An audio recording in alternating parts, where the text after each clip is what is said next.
now we're all muted. That's weird. Really, y'all don't know this. Y'all in danger. I'm a threat. I'm a gamble with your life. You should know that it's a bet. It's a bet. You know I ain't letting up. My foot is on your neck. Take my word for it. It's a promise and a threat. Really, y'all don't know this. Y'all in danger. I'm a threat. I'm a. That's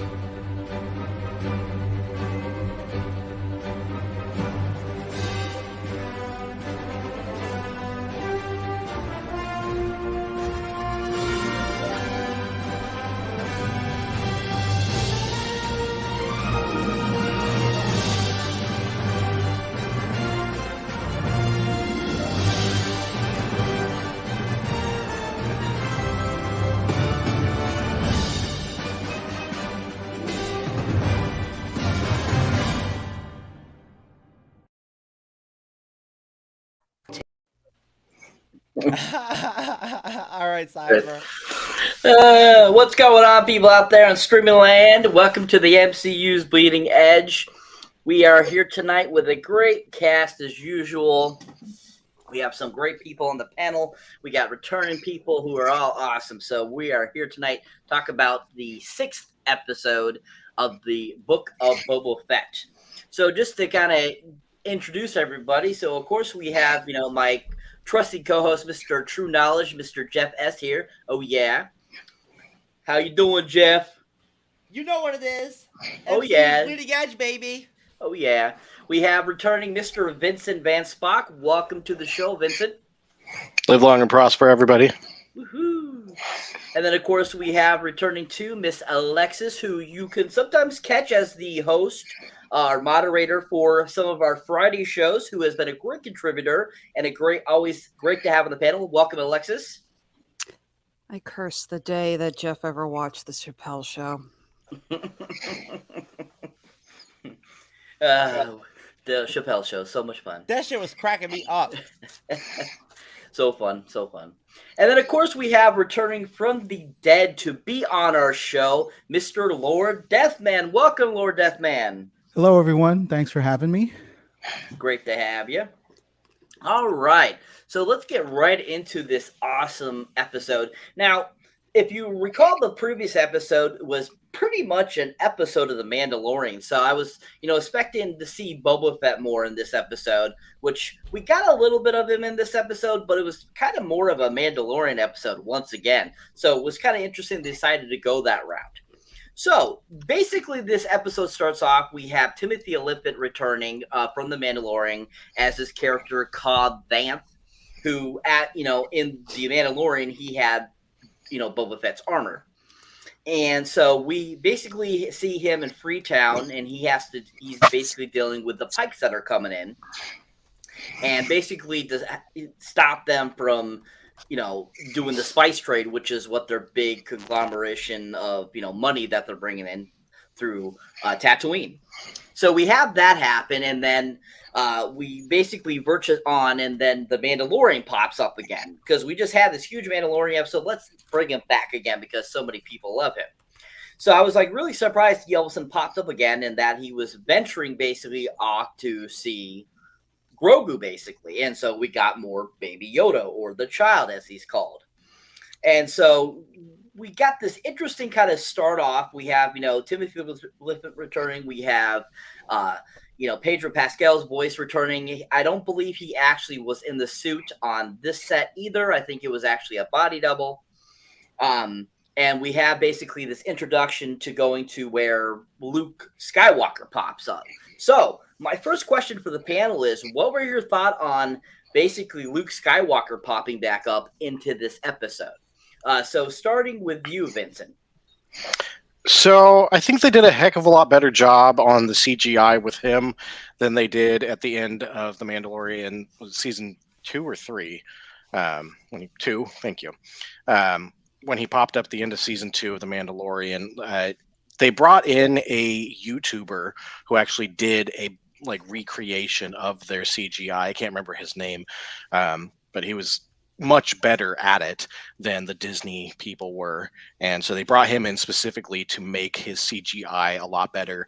And then they also specifically wrote around the character so that he didn't have to say so many consonants that are difficult to imitate through CGI. So things like K's and B's, which are all very forward in the mouth, they didn't have to go through and restructure the CGI around his mouth. So they brought things that are farther back in the mouth. So he would say things like, "Do you remember something like that from back home?" Because all of that's like farther in his back in his throat as opposed to the forward mouth, like the P's and the B's and such. And finally, they did less shots of him talking. Everything was off camera when he was talking for the most part. There was a few that they still did, but a lot more of it was off camera. And so he just looked a lot better overall. I would agree. I definitely, you could see the better quality in this version of the Luke Skywalker that they produced versus in the end of The Mandalorian season 2. I definitely agree that. How about you, Alexis? What were your thoughts? It was really interesting to see the reverse role, as it were, between Luke and Grogu. So much of it being almost shot for shot what we saw with Luke and Yoda in Empire Strikes Back, to having Grogu in the backpack, similar to how Yoda rode on his back when they were doing their physical training. It's just very cool to see how they. This episode was directed by Dave Filoni, who we've talked before about on the show as practically the protege to George Lucas, and it's so obvious that he really wanted to pay homage to Lucas's previous work and movies with The Empire Strikes Back, and I absolutely loved how much they had fun with that. Yes, I would agree that there was a lot of similarities to Empire Strikes Back in this, especially with, the like Yoda and Luke's training versus Grogu and Luke's training. It was very similar, and I totally get that they were trying to pay homage to, which was really nice because I think Empire Strikes Back is such a great film. I think it has aged very well, and I think those training sequences were really well done at the time, and I think that it was nice to see them try to do that with this and give us a pretty decent training sequence as well. Because, we see so many things going on in this sequence where he's training very similar to what was in Empire Strikes Back. So I definitely agree. Anything else? It's going to be a long time before I forget him putting the training remote down and Grogu kicking it back to him like a soccer ball. That was so freaking cute. I just love Luke's reaction, like, that's not what it's for. That was good. Very good. How about you, Lord Deathman? What were your thoughts on Luke Skywalker reappearing? I know there's a lot of adjectives in the fandom surrounding how good or how bad the deepfake technology is with Luke. I suffer from a very peculiar form of pixel blindness where that kind of stuff isn't as much of a distraction for me as it might be for 99.9% of the fandom. So me cutting through the noise of those kinds of discussions is like, all right, well, once you get over the fact that this is obviously a computer generated recreation of a young Mark Hamill, what did you think of the performance? But that being said, for what it's worth, it looked fairly good to me. I don't know that I guess it looked strikingly better than the last time they did it, but it was so much shorter in comparison. In the last time we saw the Mark Hamill digital dummy, as compared to now where we're seeing him extensively. And I totally dig all of the shortcuts and hacks that they took to get the performance to feel a little realer at the end of the day. But it wasn't a distraction for me. And so I'm concentrating on the core story and Dave Filoni. Alexis just referred to him as the Lucas protege. And I really do wish Filoni could kind of come out of that shadow. He well deserves to at this point. He's established a lot in his own right in the Star Wars world. So, it doesn't help him, especially when he's going to do something like try to recreate the Return of the Jedi dynamic between Yoda and Luke Skywalker, but put it in reverse here. So I do wish that he could have avoided that dynamic, but for what it was worth, I thought it was done fairly well, and it kept me entertained throughout that sequence.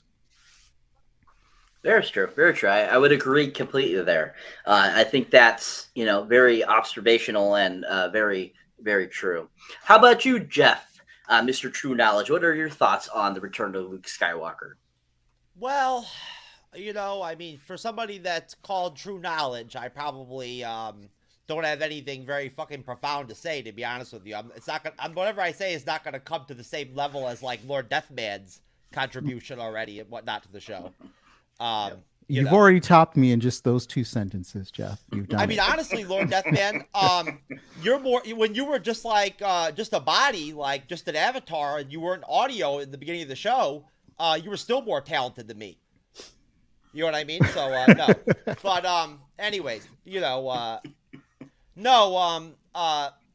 honestly, I just want to put it out there that when I don't really watch our content that much, but when I do edit stuff and like go back and look at stuff to like do YouTube descriptions and everything, occasionally I will like catch some of the shows that I'll hear like Lord Deathman say something or Alexis say something or Vincent say something, and then I'll come in when it's my round on the panel and I'll say some fucking insane shit or whatever that has nothing to do with like what's going on at all, and that shit cracks me up.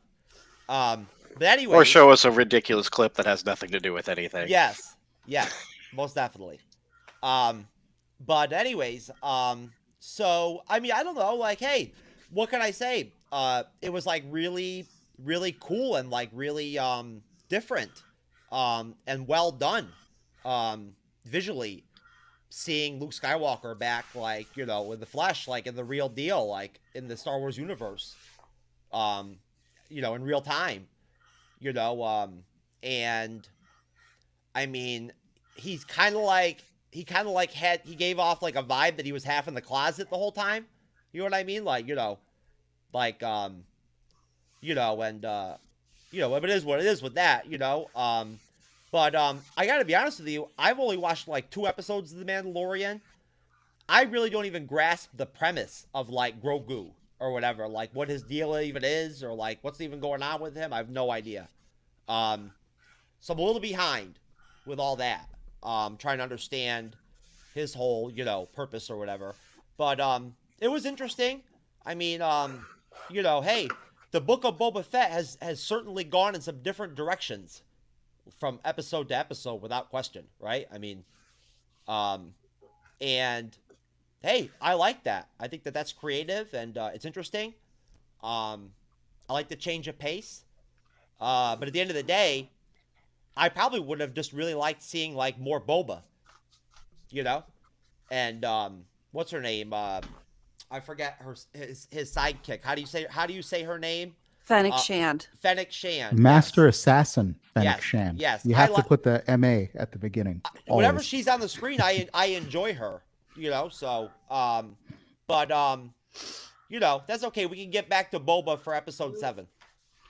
Yeah, so yeah, definitely, I agree. And we didn't get very much Boba, like I said, in this episode. So I think that was a lot of criticism for those, episode 5 and 6. A lot of people were talking about how they didn't like that. The show is called The Book of Boba Fett. Why are we seeing so much Mandalorian? But then there was a lot of people that enjoyed that. So I think Disney was thinking, well, we're riding high on the Mandalorian. Let's bring him in along with Grogu and these other characters that we've introduced or reintroduced, basically, to keep riding on that high to kind of get people to stick around. The Bacta tank fucking like wouldn't open. That's why we haven't seen Boba. He's in the fucking Bacta tank. Is that what he says? Okay. Yep, he's stuck. He's stuck in there, man. He got stuck. Oh no. Yep. But yeah, so I mean, this is it was definitely interesting. But yeah, I agree. So I mean, we have all this like stretch of where it shows Luke Skywalker, but we also are get reintroduced to a couple characters that are very well known as well. One that was introduced in the Mandalorian and has been a huge Star Wars character for many years. People love this character, which is Ahsoka, of course. And then we also get, a kind of a glimpse into R2-D2, what he's been up to, since this time period and stuff like that. And that was kind of fun to see. So my next question for the panel is, what were your thoughts on seeing Ahsoka again so soon, especially with her getting her own TV series very shortly? And did you think that was a good idea? Do you think that it was nice to see her again? Or just what were your general thoughts on her being, put back into this episode? Starting with you, Alexis. Seeing the fandom get ecstatic at the idea of Ahsoka, Anakin Skywalker's Padawan, sharing a scene with Luke, Anakin Skywalker's son, they were ecstatic. The idea of these two characters meeting and talking and sharing stories is the thing that a million fanfics have been written about. And I just love how they finally gave us something like that. It wasn't too long. It wasn't overly complicated. I have a feeling that Ahsoka will be making more appearances with Luke and other Jedi in her series, so this was probably more of a teaser than anything else for her upcoming series. But it really was amazing just to think what these two would discuss when they were finally together. And I know that a lot of fans were really thrilled to have that moment. I agree very much so. I believe that I've seen a lot of comments like that talking about that and Luke and her, what they would talk about and stuff like that. So that's a really good point. How about you, Vincent? Well, from the moment we were introduced to Ahsoka in the Clone Wars movie and the TV series, the number one question on everybody's mind has been what happens to her between the series and the movies, because she's not in any of the movies. She doesn't show up in anything else up until just recently. So what is going on with her? And they have this really awesome story arc for her throughout the Clone Wars series and Rebels. And she never gets that like final ending to her story. And we still haven't seen that. We still haven't figured it out yet. And so that's what's going to be great coming forward with her, is getting to see more of her story. She's had a lot of really great moments with like her fight with Darth Vader in the Clone Wars series and everything. Her getting her white blades. They're really cool moments for her. And so we're just excited to see where she's going in the future. And like you said, giving her that time with Luke was interesting for us, and we really want to see more conversations with them and see how she kind of describes to him Anakin's transition into Darth Vader, because she did get to see most of it firsthand. So I'm wanting to see her go into that with Luke and bring that aspect out and show Luke like what could have been with him if he had gone that way. Very true, very true. Thank you. I would agree, really. Okay. So apparently, as you can see here, this real efficient, amazing Adam has said the fans masturbated ferociously like it owed them money, which, okay, I'm assuming he means at Ahsoka. I have no idea, but anyways. Cyber, I think I know Adam. Adam is somebody that I met. He's a podcast host that I met today, and we're actually going to be collaborating with soon. So what up, Adam? How's it going, man? So thank you for that wonderful comment there, real official, amazing Adam. That's hilarious. Anyways, so thank you for that, Vincent Van Spock. How about you, Lord Deathman? What are your thoughts? Well, with regards to Ahsoka, I continue to be of two minds about everything that they're doing with Star Wars in general, but they clearly preempted our usual scheduled program of Boba Fett. And then what they kind of gave us, if you're of a cynical mind, is really an advertisement for all of the things that are going to be coming your way pretty soon. So a little bit more Mandalorian. They're giving you an Ahsoka tease. But they're filling in the gaps in this fan fiction that everybody's been building up all these years about these characters in a way that just feels so intentional. I think they're doing a really great job. That's just one casual Star Wars fans. I'm much more on the Star Trek side. And they're filling in these gaps that the questions, just kind of like what Vincent alluded to, that people have always asked, which is a lot better than on the Star Trek side, where they're kind of tampering with history that is already known and filled out in a way that you didn't need to give like Spock a sister that no one knew about or something that, seems a little artificial. So on the one hand, I feel like they're doing it really well. They're filling in these gaps. They're telling stories that fans have always wanted to be told in official canon. But then I think about the disservice that they're doing to Boba Fett, and it does feel like, if I put my tinfoil hat on, it feels like an executive said, "This kind of Boba Fett thing is not going the way we planned, guys. Can we kind of just like collect footage from all of the other shows that we have and kind of make them into a pseudo episode so that we keep fan interest here?" But again, that's me going on the sort of delusional conspiracy theory. There sort you of, go, Lord Deathman. Just like that fucking Japanese guy in that interview where he throws his cell phone against the wall or whatever. You know what I mean? Like, it's the same thing with this. Like, they were like, fuck it. Boba sucks, so we're throwing Luke Skywalker in here. Right. We'll get Ahsoka in here. We'll get the sheriff guy. We'll everybody but Boba Fett, while we take a minute to recalibrate and sort of reset on how to tell some kind of engaging story that the whole fandom can get behind. There we go. I would agree. Yeah, totally. I've noticed that too. A lot of different people, commenting and just coming up with so many different theories and so forth. And I think that's a very legitimate theory too. That they did just like throw together footage from Mandalorian stuff, maybe that they scrapped, or Cyber. They already had that idea. Cyber, could you imagine if Marvel Studios actually did shit like that? That it wouldn't be as well done as it is if they did that. Most definitely. I would totally agree there. But yeah, I mean, it's totally legitimate concept and everything that's very possible. Because I feel like a lot of people didn't care too much for like the first few episodes of Boba. They it wasn't really getting anywhere, and was giving us a little bit of history of what Boba went through. But I think throwing in the Mandalorian, like I said earlier, is really what brought people back and their attention, because they loved the Mandalorian so much. So I definitely see that being a part of why these two last episodes have been like this. But yeah, how about you, Jeff? Any thoughts on Ahsoka or R2D2 popping up? Well, I mean, hey, you know what? Like, I guess I had the same feeling about R2D2 as I did with Luke Skywalker. It was just very, reminiscent, like very nostalgic, and very, very impressive to see them visually, digitally created or put together, like visually, cinematically.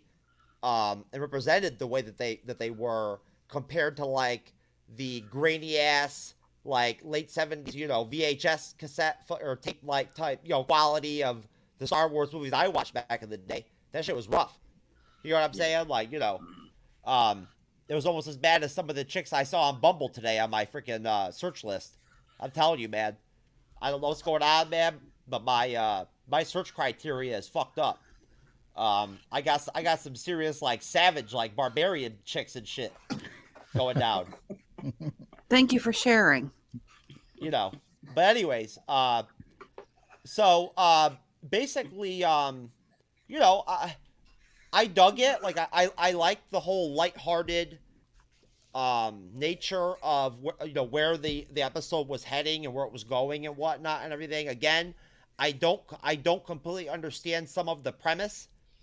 And didn't really understand it completely as to what exactly was going on the whole time. I kind of got it.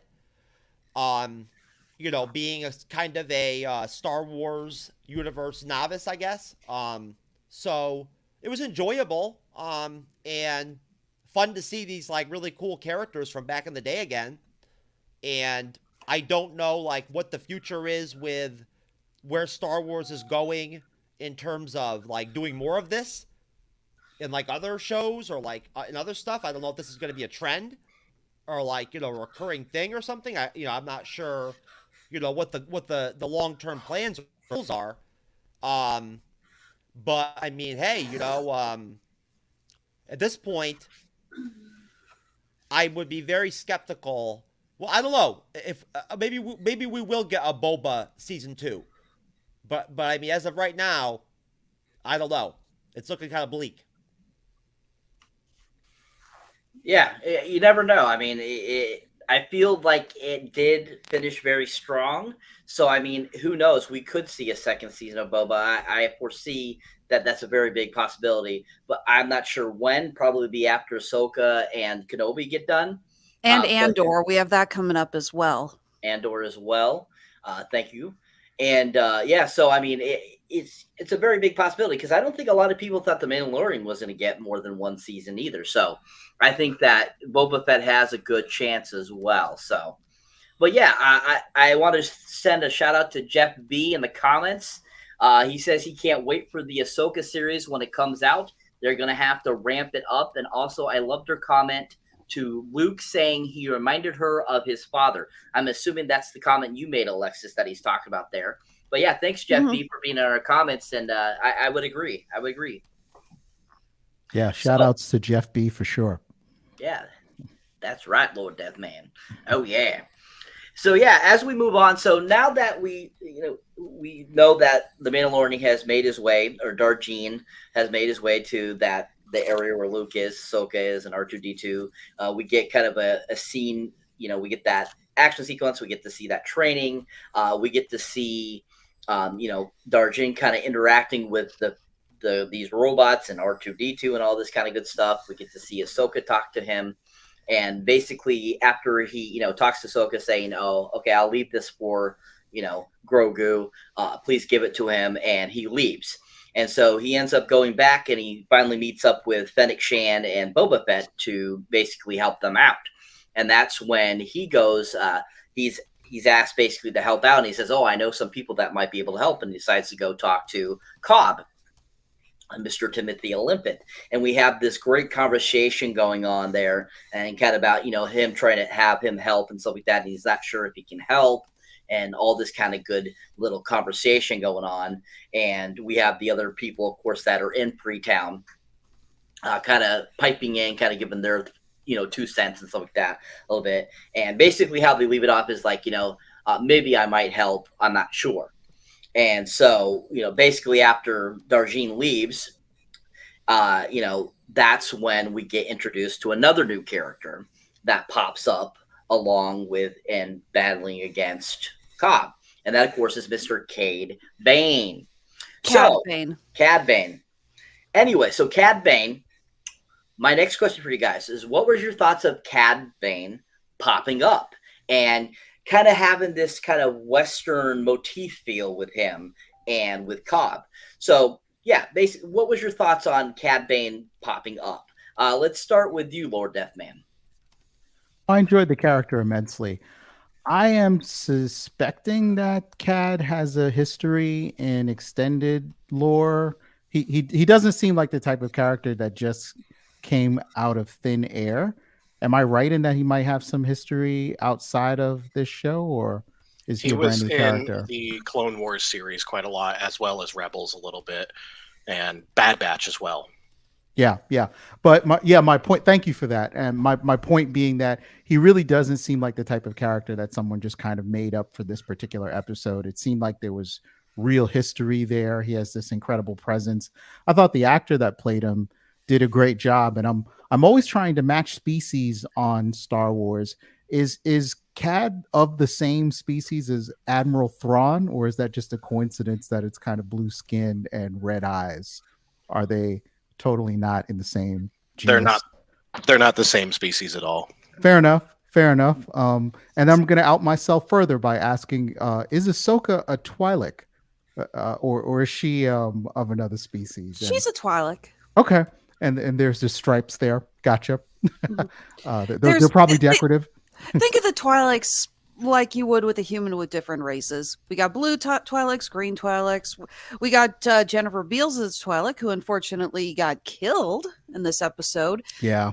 Although, credit to Dave Filoni for a scene that mirrors a almost identical moment from The Untouchables when a bar is blown up, complete with somebody finishing his drink, running out, and someone actually coming up, trying to run after, saying, "Hey, you forgot your..." Boom. According to Google, she's actually a Togruta. Togruta. Togruta. Oh, okay. Oh, wow. Yeah. Okay. Shakti, another Jedi Togruta. Yeah, but to finish answering your question, Cyber, love the character and especially love the voice. Great work. Hope to see more of the character. Very true. Yeah, I mean, especially with his outcome, which we haven't talked about yet, which will be in episode 7. But that was an interesting outcome for that character, I thought. So yeah, thank you, Lord Deathman. How about you, Alexis? What are your thoughts on Cad Bane? I'm kind of split on Cad Bane for a specific reason. I knew who the character was. I have not seen Clone Wars, but I knew of the character. And I knew to an extent what he was. And all my friends who are diehard Clone Wars fans were geeking out on Facebook and Twitter. It's like, oh my God, Cad Bane, oh my God. And yes, I know that he has a history. And he has a history with Boba Fett. So getting him to come on really does get exciting. But at the same time, one of the things I've really enjoyed about The Mandalorian and Boba Fett so far was that these are series that could be approached by those who are not completely watching every single thing that comes out that is Star Wars related. And watching that, I had a lot, and I did see a lot of people are going, so what's the big deal about the blue guy? Now, I give credit that we got Corey Burton, the original voice of Cad Bane, to come back. Always love to see, voice actors like that given their proper dues. And the makeup on him was amazing. He looked so good with the red eyes and the pipes. Oh my God, I loved it. But I really don't like it when, especially with Star Wars, this is a big thing with Star Wars, when they put in these little Easter eggs that unfortunately you kind of have to do homework on. This is very similar when I saw the movie Solo, which I enjoyed, but I didn't know about Darth Maul being alive. So I saw his cameo and I'm in the theater going, what? Huh? And that's just something that really bothers me. I like the idea that these shows, I mean, that's kind of what I really like about Marvel, is that they've avoided that so much. There's little Easter eggs here and there that die-hard comic book readers are going to get and we're going to love, but it's not completely elitist. You don't have to lean over to your friend who's got the entire House of M story arc memorized and go, okay, so what the hell's going on? And I feel like Star Wars, unfortunately, does kind of fall into that category every now and then. And Cad Bane, as cool as he was, is a prime example of that. Very true. Thank you. Yeah, I would definitely agree there. Very much so. Now, Jeff B has commented a couple more times. He says, Bane is so freaking awesome. They did such a great job on his makeup, and he is such a badass. I love that scene with him. Very, very good scene with him, Jeff B, most definitely. And then he said, also Cad Bane rules, which I would agree too. Cad Bane rules, most definitely. Is Grandmaster in the Furious 5, is that Mr. Grandmaster from the Podcast of Champions? No. Oh, okay. No, that is not Remco. Okay. Anyways, they have said some interesting things. Let's go back to talk about the twerker, and then next says Solo and so forth. So I don't know who that is, but thank you for the comments, or whoever you are. Anyways, but yeah. So yeah, it's definitely, Cad Bane is really cool. Mr. Vincent, what are your thoughts on Cad Bane? I'm going to have to agree with Jeff B in the comments there that Cad Bane is in fact very cool. He's one of my favorite characters in all of Star Wars, as is somebody else that was mentioned, Thrawn, Admiral Thrawn. So Cad Bane, according to Google, his species is Duros, D-U-R-O-S, and Thrawn, I just happen to know this one from memory. He's a Chiss, and so yeah, two very different species there. The Chiss are very strategic in everything that they do, and they're constantly thinking about the next move. They're like chess players in the way that they think. And so that's one of my favorite things about Thrawn. But regardless of that, I digress. So the moment I saw Cad Bane's silhouette coming down that desert, I was so excited because he's one of my favorite characters. I knew instantly, and I'm just like, no, they're not going to bring Cad Bane into this. They can't bring Cad Bane into this. And sure enough, they did, and he came in, and it was just the most badass thing that you could possibly imagine. He's got that hat down, not showing his eyes, and all you can see is that mouth movement until all of a sudden they ask who he is, and he tilts the hat, and he's got that amazing makeup and those huge red eyes, and I'm just so excited for this. And they show you earlier on that Cobb Vanth isn't somebody to be messed with. Like, he's actually a really good gunslinger, because they show him take 2 shots and take out 3 guys with those 2 shots. And there could have been all 4 of the bodies at the same time, but he chose to do the second shot to keep the 4th guy alive, so that he could send him back to tell him, no, don't come back here. I should also add credit to the homage to The Good, the Bad, and the Ugly with Bane's introduction in the desert. That absolutely. Again, I love it when this whole thing has been such a classic space western too. So to homage one of the most iconic scenes and one of the most iconic westerns of all time. Love it. Oh yeah, absolutely. There's so many different homages to different things in this episode specifically. Very much. The entirety of The Mandalorian is all based around Lone Wolf and Cub, and they had a really poignant moment in this episode that was straight from that with the choice. It was like virtually shot for shot from the first movie adaptation. Exactly. And if there's anybody in here watching that has not seen Lone Wolf and Cub, please go watch it. So incredibly good. I saw it when I was very, very little, and it has stuck with me for years on how good that show was. So please go watch that if you're interested in this. Manga's available on Hoopla too if you want to read it. Oh, there's a manga for it. I didn't know that. Well, that was what it was originally. Yeah, a lot of the classic mangas like Journey to the West, Monkey King, and Lone Wolf and Cub are available on Hoopla, which you can get for free if you have a library card. I swear by it for most of my comic book videos. It's awesome. Well, thank you for that information. I appreciate it. And that's my opinion on Cad Bane, just the most badass guy ever. All right. Thank you, Vincent. Very much appreciated. Jeff, your thoughts on Cad Bane?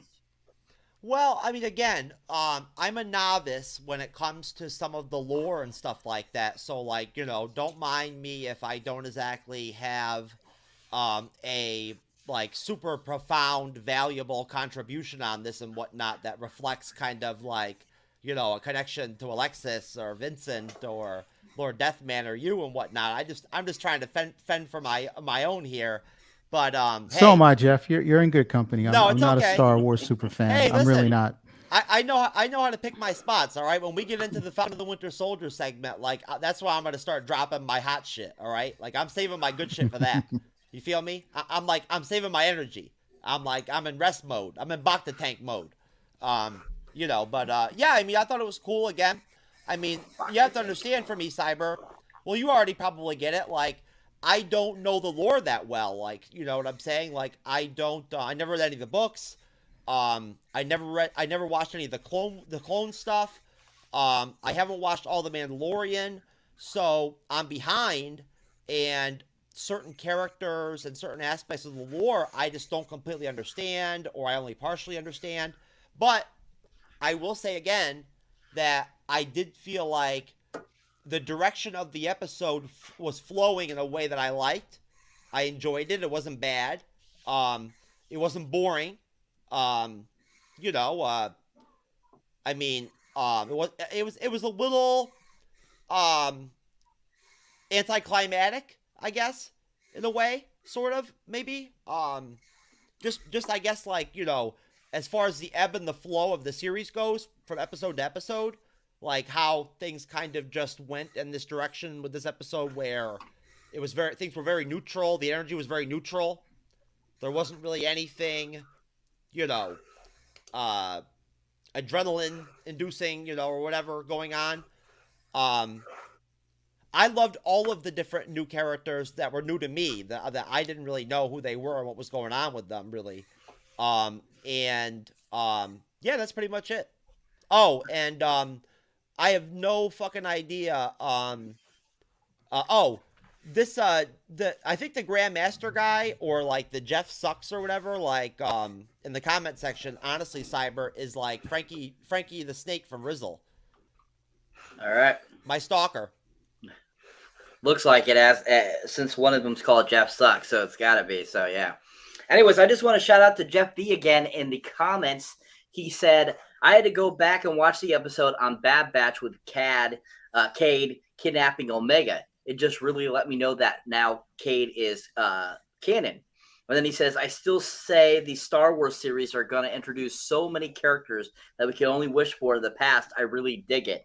And I would agree, Jeff B, because I really dig it too, because I like it when they introduce characters I have never seen before. You know, and I think it's always fun to see these new characters and kind of get some more information about them and learn a little bit about them, even if it's not what exactly everyone's, you know, knows them for, and they change it up a little bit. Because I don't know much about these characters, to me, it makes it enjoyable because I don't know anything about them. So I'm sure a lot of the true Star Wars lovers, they definitely, I'm sure from reading all the books and all that what is canon, I'm sure that sometimes annoys them. But I still think overall, I think what they're doing, it has been pretty enjoyable and you know, fun with what they've done with this series. Well, Cyber, if you don't mind me just jumping in real quick, just as an aside, it is cool, like it is kind of interesting and whatnot to like get into the Star Wars lore and everything and whatnot as kind of an amateur. I am enjoying it and everything, you know, like I never really paid that much attention to Star Wars. It was never really a big, massive thing to me, like, you know, really at all that I followed and whatnot really.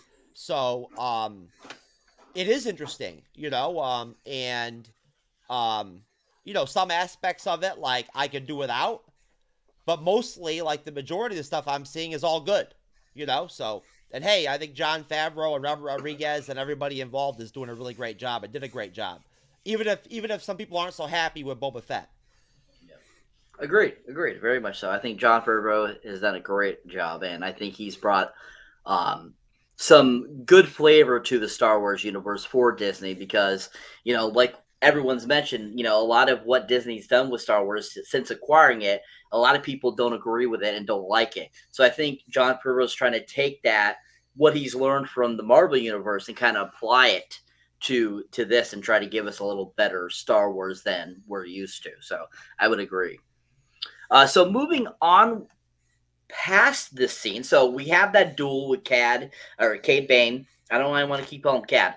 Cade Bane. It is Cad Bane. Oh, it is Cad. Okay. But there's a reason you want to call him that. That's the pronunciation. And so we have them duel with Cobb and his deputy. And of course, Cobb and the deputy get shot down. And basically, you know, the other people that are in the cantina area there in Freetown, they rush out to help and assist. And there's nothing to do. And Cad basically walks away, you know, basically giving them ultimatum, you know, leave, you know, just let us keep doing the spice trade and we'll leave you alone. And so then it goes back to Darjean and to Boba Fett and to Fennec Shen and, you know, basically what's going on with them. And we get a little bit of like, kind of like a, you know, what's going on, like, you know, they might help, they might not, we're not sure, this kind of deal. And, you know, basically we kind of have a little bit of a montage and talk with them a little bit. And then it goes back to Luke Skywalker and Grogu. And we have a little bit more of, you know, training going on. But then Luke presents Grogu with the gift that Darjean left for him and says, okay, so you have these two options. Either you can take this gift from the Mandalorian and stop your training, or you can keep training and not take the gift. And so it kind of, you know, you see Grogu and he's kind of thinking, and what is he going to do and stuff like that. And that's how the episode basically ends. And so it kind of leaves you a little bit on a cliffhanger, which I think was a nice choice. I think it was fun, you know, not knowing exactly what Grogu did. And then, you know, how it ends up happening in the final episode, you'll get to see, you know, basically what Grogu ended up doing. But I thought that scene was very clever because I think that's kind of an homage again to something previously in the Star Wars universe, I feel, in Luke's past, like what he's had to deal with. And I think that was kind of a smart idea and kind of a cool way to keep Grogu in the series so that we would have to see him again too. Because everyone, I swear, Grogu is everywhere. The child, the baby Yoda, whatever you want to call him. I mean, he has become, a huge seller for Disney. And I think that it was very wise for them to keep him around and to bring him back like they did in this series. So I think that really boosted the end of this episode. So my final question of this episode for you guys is, what did you guys think of that ending and that decision that Grogu had to make? Let's start with you, Alexis. On one hand, I was kind of hoping that we would have a few more episodes before Grogu returned to Din Djarin. I just feel that it was kind of rushed since he just said goodbye at the end of season 2. But on the other hand, I just went to Disney World this last summer. I went to Disney Hollywood Studios. I went to Galaxy's Edge, which was one of the greatest experiences of my life. Getting to walk underneath the Millennium Falcon to go on the ride was so cool. But the amount of Grogu merchandise there was insane. And there is no way Disney was going to shoot their proverbial moneymaker in the foot, as it were. We knew that they were going to insist, nope, Grogu's got to come back. We've got all this merchandise we're still pushing. From an artistic standpoint, I think it was rushed. From a marketing standpoint, I get it. Very true. Very true. How about you, Vincent? Your thoughts? I think Alexis hit the nail on the head that from an artistic standpoint, it was definitely rushed, and a marketing standpoint was for a good reason. With this series, I feel like they should have spent a lot more time with Boba Fett and Fennec Shand, and the two of them, their dynamic, everything that they do on Tatooine and in Mos Espa. And they should have gone more into the different families of the mafias and whatnot that they have around there and the dynamic that those would have had. And instead, they just kind of gave us a couple of minutes with each of them, and then they're all kind of brought to a head, if you will, later on in the next episode. I don't want to spoil anything for anybody that hasn't watched it yet, but yeah, you don't get a whole lot of time with those families, and there could have been a hell of a lot of really cool dynamic there, some really tense moments and things that could have happened during the series. And what I feel like they should have done, instead of having 2 of the episodes be devoted to the Mandalorian and to Grogu and Luke, is they should have had a second or a third season of Mandalorian going on while this was also going on, and have them kind of going hand in hand.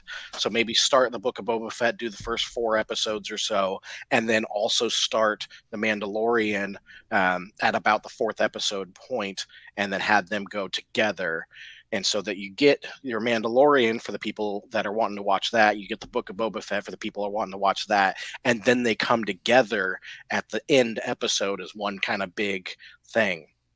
And they could have done it from both perspectives as well. Have one episode be entirely from Boba Fett and Fennec Shand's perspective, and then the last episode of The Mandalorian be from the Mandalorian and Grogu's perspective, but doing the same exact battle.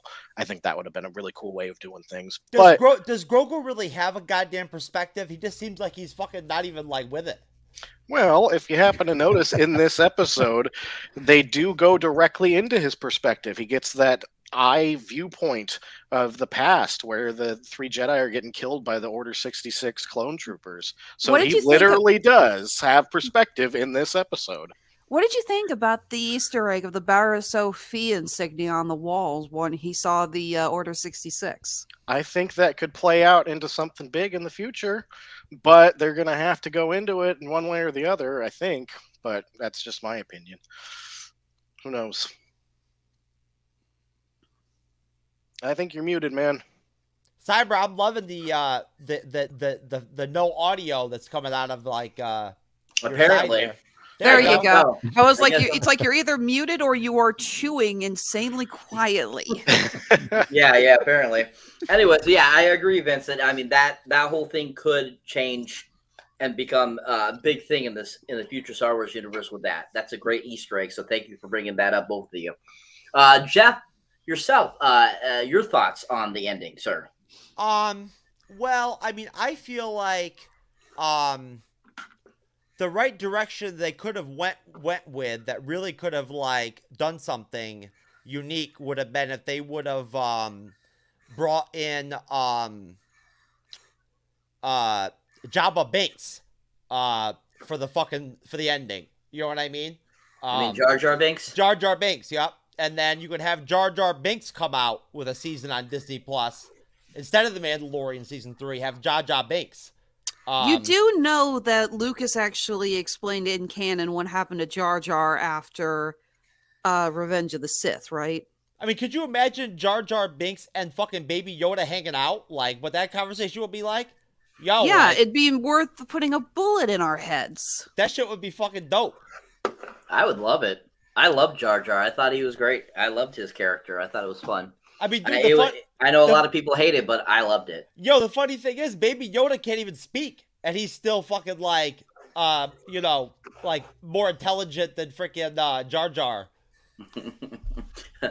I think Grogu is smarter than pretty much a lot of characters, anyways. But that's just because of the species he is. But I mean, look at Yoda. Anyways, but was that all, Mr. Jeff? Anything else? Yeah, I mean, like I said, I think that again, it would have been a really baller move to drop Jar Jar up in that bitch. You know what I'm saying? For a cameo, get him in the show, get him in the flow. I mean, you're bringing back all these like all-star vets like Luke Skywalker and like shit and whatnot. Where's Jar Jar? You know what I'm saying? Like, I believe he was killed. I think he was put into carbonite at some point.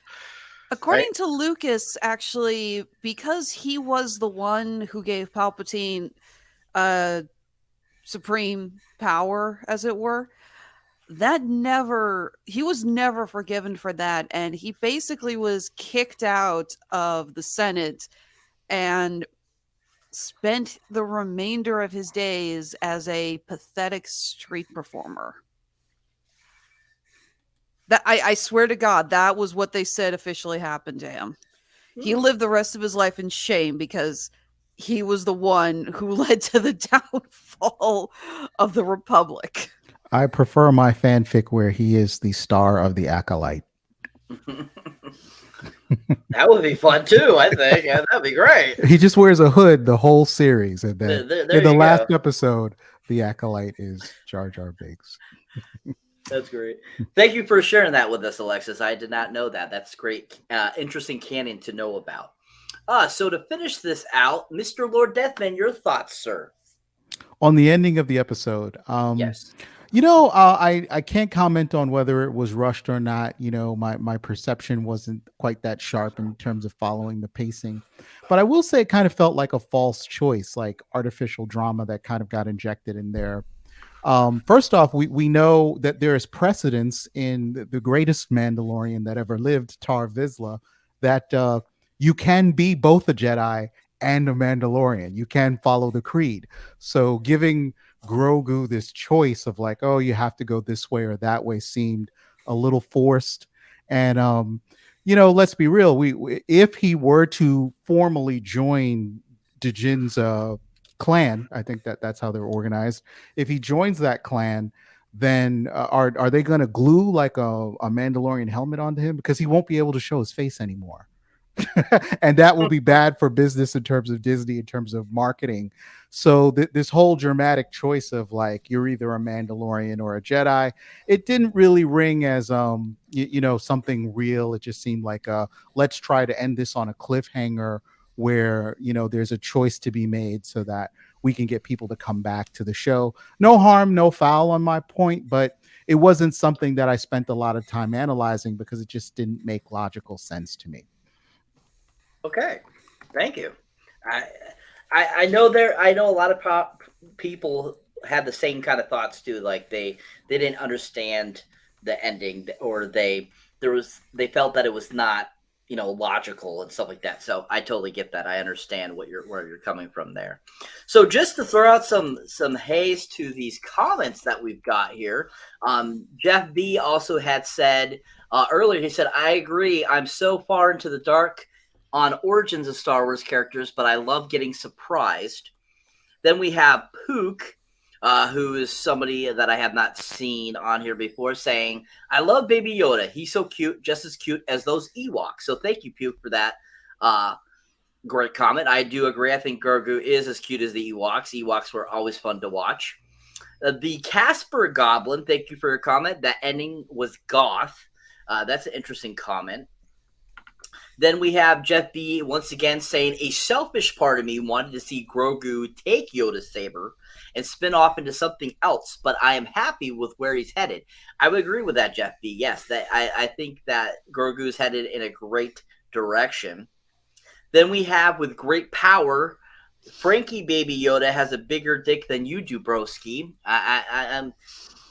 Jesus, I think we know who that was. And then Jeff B against, "I have started reading all the comic books since 2018, and the movies, and now Disney has really helped me increase my knowledge." That's great. That's great to know, Jeff B. Then we have Pook once again saying, "Could you imagine what it would look like and how cute it would be, though, to see the Ewoks and Grogu?" I'm assuming is what he's talking about. I would think it would be great. I don't know what everyone else would think, but I think that'd be great. Anybody else have thoughts on that? Do you think that would be fun to see Grogu and the Ewoks together? I just like to see Grogu do anything. I mean, It could be cute overload. Yes, Lord Deathman. Most definitely. The Jawas, the Ewoks, and Grogu. That would be if like Grogu could, you could just do, get diabetes right then and there. If Grogu could act in any fucking way to like actually do something or whatever, like that would be great. I would dig that. I feel like if you want to see Grogu and the Ewoks like interacting together, just buy an Ewok and buy a baby Grogu and give him to a child, and that's about what it would be like. Awesome. Yeah, I would agree. Yeah, most definitely. So then we have Jeff B again coming and saying, "That was crazy with the Easter eggs." I would agree there, Jeff B. Most definitely. Then Pook once again says, "I wonder if Grogu is circumcised. Who knows how they do stuff in galaxies from far away?" Cyber, that was a top-notch one for you right there. Did you call somebody Puke? Yeah, apparently. Well, it's hard to that name there. It looks almost like Puke, but not it. But yeah, I mean, sometimes it can be confusing. Pook and Puke kind of sounds the same, but yeah, who knows how they do things in the Star Wars universe there, Pook. Then Casper Goblin asks, "I'd like to hear more about the bounty hunter." Don't say it. Nicker. Oh.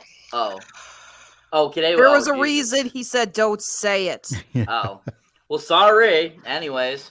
Because it's not a real person. He just got you okay. to say something bad. Gotcha. Anyways, so that bounty hunter doesn't exist, I believe. So sorry about that, Casper Goblin. And then Pook says, "Hi at Star Wars Geek." I don't know who Star Wars Geek is, but welcome. Jeff B says again, "Jar Jar was very different for sure, but it worked, and that's all that matters, right?"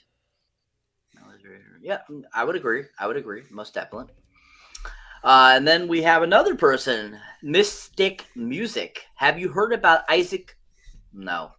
"The Jedi that outlived Order 66 and started a new Jedi Academy." I have no idea who that is, but I have not heard of that. The past is the past, I have been told. It doesn't even matter, the Casper Goblin says. "My friend Chuck has PTSD, and at the MC Bleeding Edge can give him a shout out. His name is Chuck Stegall." Oh, good God! Thank you. No, shout out to Chuck Stegall. Okay. That's a real person. Okay, okay. That's legit. Yeah, like shout out to Chuck Stegall. I mean, I have PTSD too, so like I feel you. The Jedi who outlived Order 66 again doesn't exist. Okay. And just to be clear, if I was Jaja, I would have serious fucking PTSD going on. Very true. Very true. You're the only person I know who pronounces it Jaja. Look, It's Jar Jar. I have no fucking like respect for like Jar Jar or whatever, so I don't care about pronouncing his fucking name right or whatever. It makes no difference to me. And then the Casper Goblin says, "Thank you. You're welcome, Casper Goblin." And then Pook, I do not look like Pook though. I'm glad you don't look like Pook. Thank you. That's great to know. Thank you for telling us. And then Chuck is actually a real person and not a joke. Thanks, guys. You're welcome. You're welcome there. So yeah, that is it for the comments. Jesus Christ, there's way too many. Hey, you never know. Maybe if you change your name to Puke, it might actually work for you. Maybe, I don't know. But yeah, so yeah, that's thanks for those comments, people. You guys are great. So that is it for the book of Boba Fett and talk about Jar Jar, or how Mr. Jeff says it, Jar Jar.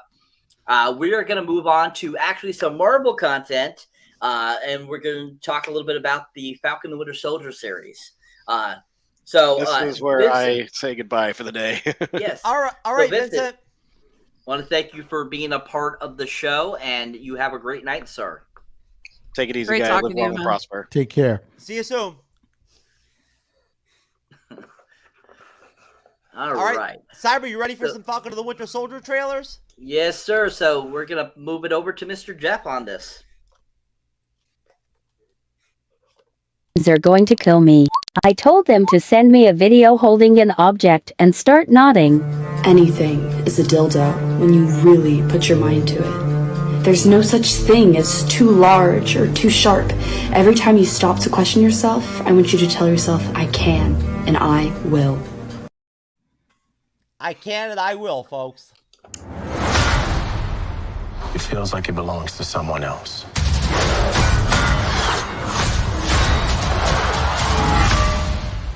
That shield represents a lot of things to a lot of people.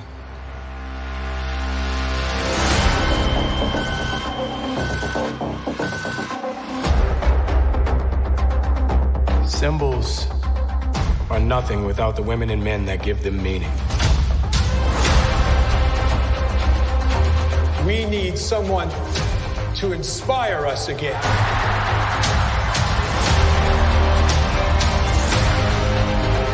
The world's more complicated now. We're never gonna stop.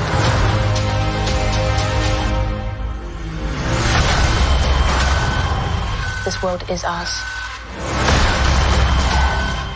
There's no going back. It doesn't have to be a war. It already is.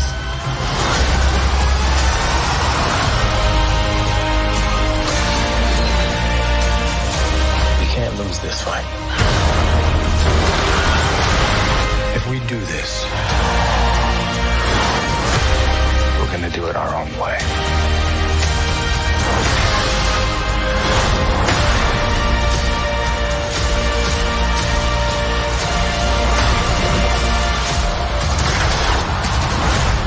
So we're partners, co-workers. Not necessarily a team. No.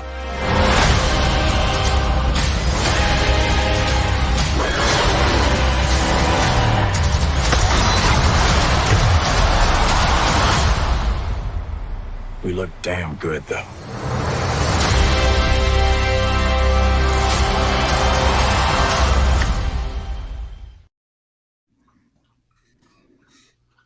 Okay. Okay. So, hold on. So, who would like to start? Mr. Barnes, why does Sam aggravate you? 15 seconds to drop. So what's our plan? Great.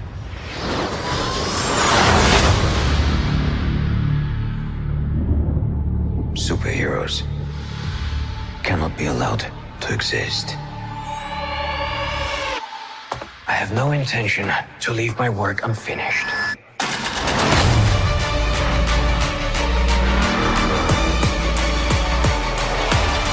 The world's upside down right now. Where do we start?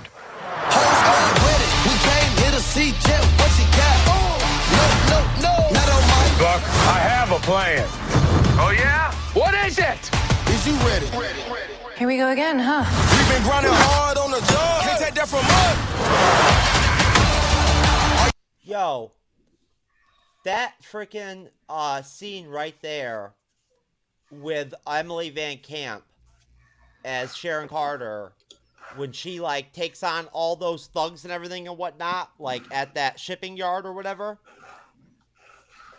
is like my favorite freaking like scene in the entire series. I love it. Mm.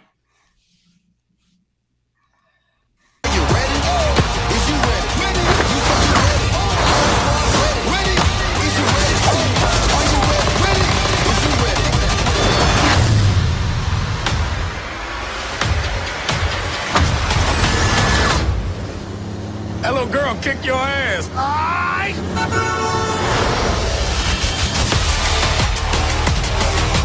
Gotta get that first shot up before that bullet hit me. See? That wasn't so hard. Are you ready? Is you ready? Ready? Okay. You say you ready. What are you doing? Whole squad ready. Are you having a staring contest? Are you ready? Ready? Is you ready? Just blink. Sweet Jesus. I mean, how old are you?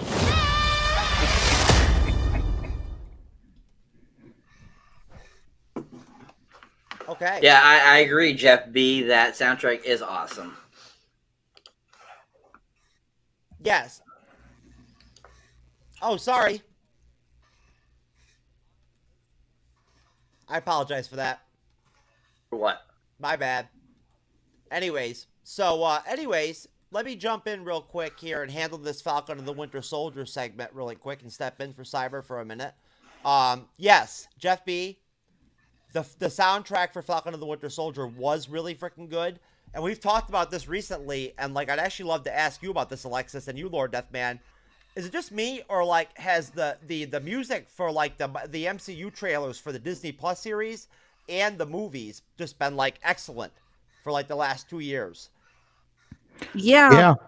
I mean, forgive me for saying, if you want to talk Falcon and Winter Soldier, I haven't watched it or anything in months. So I don't really think I'm going to have anything to add to this conversation that I didn't say either when we talked about it prior or when we did our top 10.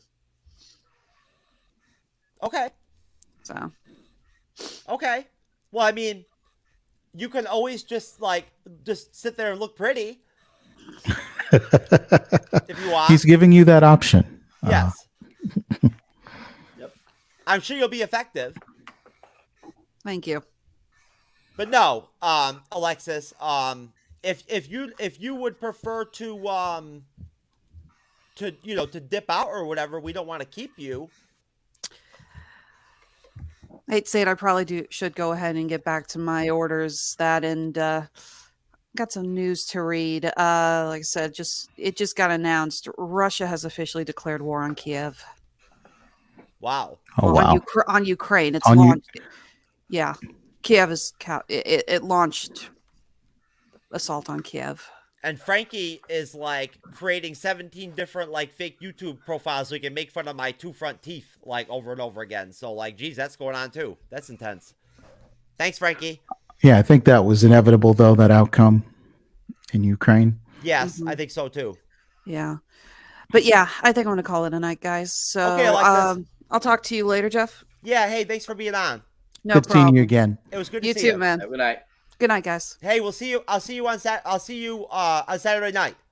Right, that's right. You are one of our contestants for Tripped Up Trivia. Hey, absolutely. Lord Deathman, do you want to come on Tripped Up Trivia and do the Batman on Religion Broadcasting Network on Saturday night? We got room for another contestant if you're up for it. It's the Batman trivia for the new movie. Not the Batman.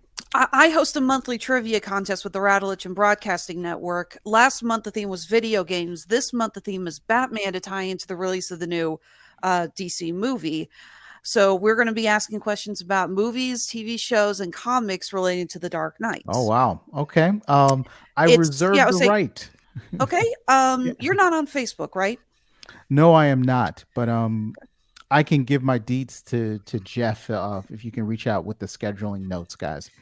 Awesome. Yeah, we're recording on Saturday. It airs next weekend. If you've got Skype, tell me you got Skype. Yeah, he's got Skype. Yeah. Okay, if you got Skype, you can play. There's no problem there. All on. right. Yes, Jeff, please shoot me his info, okay? I will. Thanks for the invite, Alexis. Anytime, man. And All right. Alexis, it is about the Dark Knight Batman. Well, it's about all Batman. We're looking at the Adam West Batman. We're talking about the animated series Batman. We're talking about Batman Beyond. We're talking about all the characters in the comics. We're talking about his rogues gallery. We're talking about the writers and artists who contributed to him. It's not just one Batman. It's the whole legacy. They're going of all character. over the map. Yeah. I'm not sure I'd be able to hang, but you know what? I know you're on the Freeforms board, so I will hit you up in a PM, Alexis, and let you know. Sounds good. All right. I'll talk to you guys later. Okay, Alexis. All right. All right. Be good. Good night, guys.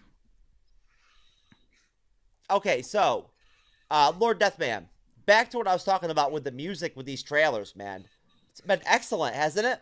Yeah, I mean, they've been on point pretty much since I remember the first time I was really floored by music, and it took me a while to come into sort of MCU trailer music. I think everybody has been falling out for that kind of stuff since Avengers, right? That big Avengers theme really is memorable and it helped the brand. But I think the first time that I was like, they have music editors who have tapped into the cultural zeitgeist and are picking banging tracks was Black Panther. I mean, that trailer had music, the blend of the music from the 70s, the newer, sort of hip hop music that they were bringing in there. They did some crate diving, and it's been straight A's ever since then when it comes to, I mean, Shang-Chi. You look at all of their trailers, and they're doing much better, I think, than, say, Warner Brothers, who tends to take an older song from the 90s, like We Need a Hero, a U2 cut, or something like that, and try to rework it. Disney, I think, will pay the bigger dollars to get some of the licensing on some of the hotter tracks that are relevant right now. So, yeah. And their soundtrack people are just on point, too. The overall orchestral themes, I don't think I bought any soundtrack for like an MCU type film, except for Thor Ragnarok, which had beautiful music, and the Falcon and the Winter Soldier. I made myself a little YouTube playlist of all the tracks they used on that series. Yes, the Black Panther soundtrack was really freaking good. It was awesome. So as far as the Falcon and the Winter Soldier goes, Cyber, what do you get out of like seeing the trailers now? Like, is there anything that pops up or that you notice or anything that's different or new or like reminds you of anything? I mean, I in those two trailers, I didn't notice anything new, but those trailers really makes you want to watch the show. They were really well edited trailers, and they made the series look so super good. And then, you actually get into watching the actual series, and there's several episodes that are really fantastic. Then there's some that just kind of drag, and you can just see the discombobulation it had because of, Disney shuffling it along with WandaVision, where it actually wasn't supposed to be originally in their original plan. But those trailers are just so amazing. The music is fantastic. I enjoy the music very much in those. I think that, just like what Lord Death was saying, there's been a lot of great movies with lots of great, music, especially Thor Ragnarok is like my favorite music of all time. Black Panther had great music. Guardians of the Galaxies had great music. I thought most of the MCU films always have really decent music in them. So, that in this trailer, it just makes it even more pumping and makes you pumped to want to watch the series. So, I think they did a great job with these trailers. And, even watching them, a year later, and it's been almost a year since the last time watching the show, it makes you want to watch it again, I feel. Yeah, it does. Lord Deathman, same thing. Yeah, it creates hype, though. The tracks they used in those trailers really do get your adrenaline pumping to see this show. And when I look at the trailers, I want to say that it's nice to see them after not having seen them for a long time. And you sort of get like, wow, looking at this after having seen the whole series, I think they managed to deliver on the promise of those trailers in general. So, I studied those trailers with like frame by frame sort of attention to detail, because I was so excited for this show. I love that corner of the MCU when you're getting into super soldier, popsicle man territory. And, you're going to have super soldier on super soldier action. I love the idea that they were going to touch a little bit onto politics, probably not going too deep because it's Disney, but the idea of a group with the Flag Smashers that really wants a new world order in which it's a borderless world. I mean, they're pushing into to territory that I want to say is risque for the genre. It kind of pushed the envelope on the genre in general. Yeah, I think that's a good call. I mean, how would you define it looking back, Lord Deathman? Like, how would you define like what they did with the Falcon and the Winter Soldier, if you could? I'm a sucker for almost any type of content that involves, ideas or concepts around symbols and duty and honor, and showing respect for servicemen. That has always sort of resonated with me. So I was kind of born to like the Falcon and the Winter Soldier. There's a kind of predisposition there. But overall, I think with the exception of maybe half of an episode that might have dragged a little bit for me, I think they put together an expansive political drama that kind of took you all over the globe.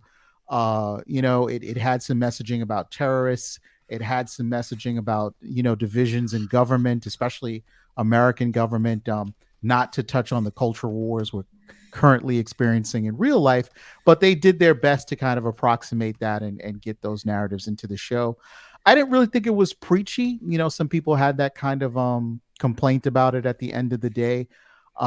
Depending on what side of the political spectrum you fall on, maybe it was, maybe it wasn't, I don't know. But at the end of the day, I do think it is probably in the top 5 of the Disney Plus shows for me in terms of overall execution, delivering on action, delivering on entertainment. I think it had some of the best cameos, and it had Zemo, the best villain, probably the most destructive villain in all of the MCU, without actually being a physical threat. Having almost torn the Avengers apart in Civil War. So, yeah, I think it was really well executed. I know Cyber feels a little differently there, but that's what this is all about. We're talking. Most definitely. Cyber, how would you describe like what they pulled off and what they wanted to do and convey with like the theme or like the categorization of like that series? I mean, overall, they got the point across of what they wanted to do with the series, most definitely. It just seemed very discombobulated because there were so many re-edits, basically, reshoots that they did prior to this show being launched. And that is in part because of the whole pandemic, because they had to come back after when they started, filming, and they had to basically go back and kind of like refresh it because, once again, because of them having to stop filming that, which was originally supposed to come out prior to WandaVision, they had to re-edit what they were doing. So I just feel like it wasn't a complete story completely, but still they did a good job of completing the story that they were trying to get across, giving us, this introduction to U.S. Agent, give us the introduction to the Power Broker, giving us this, get us the introduction to Fontina, and so forth and stuff like that. And, of course, they took some liberties on a couple of the characters that were different than the comics.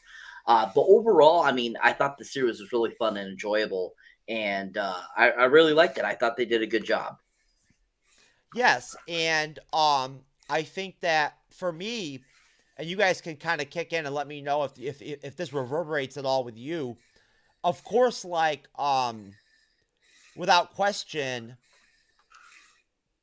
the whole aspect of the Isaiah Bradley deal, like that effect of like the series and whatnot, and that whole story and whatnot was very powerful and everything, and an interesting theme. And I genuinely actually felt like they handled the whole race deal that they tried to inject into the series in a good way. Like, I don't know if you guys agree with me. I mean, you tell me, Lord Deathman, did you feel like they handled that the right way? I did. There was probably one moment where I thought it was a little cringe, where there was like a a confrontation with a young black man in a police car, I believe, in one of the episodes, and he's kind of being profiled there.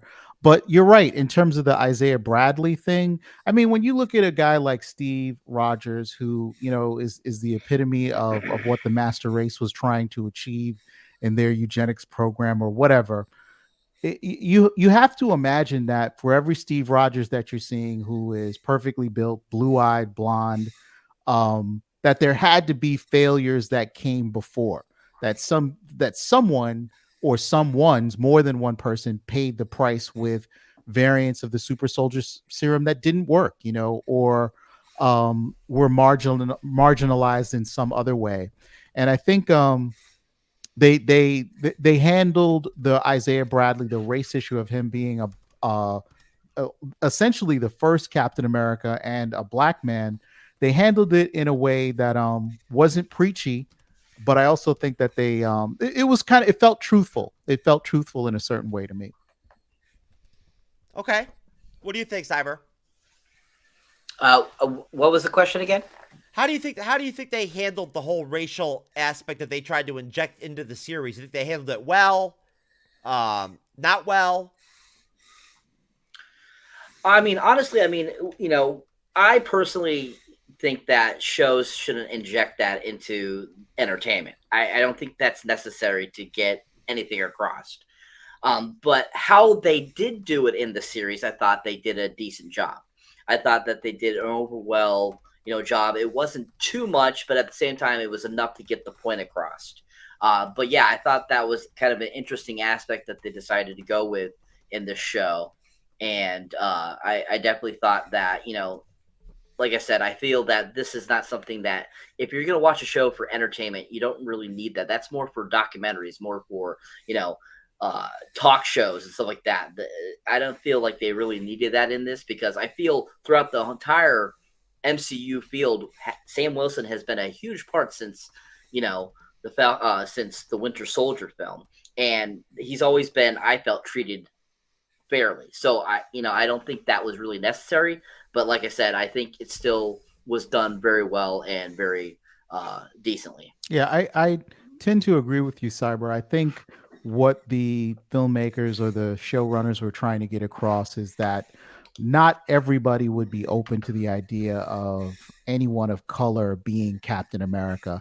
And I think that that's just a reflection of the way the real world is. I'm not necessarily calling anybody out in particular for your values or your political stance, but they're like, we can't just have a black Captain America and then write a show that has no verisimilitude or truthfulness in that everyone would just magically accept this person.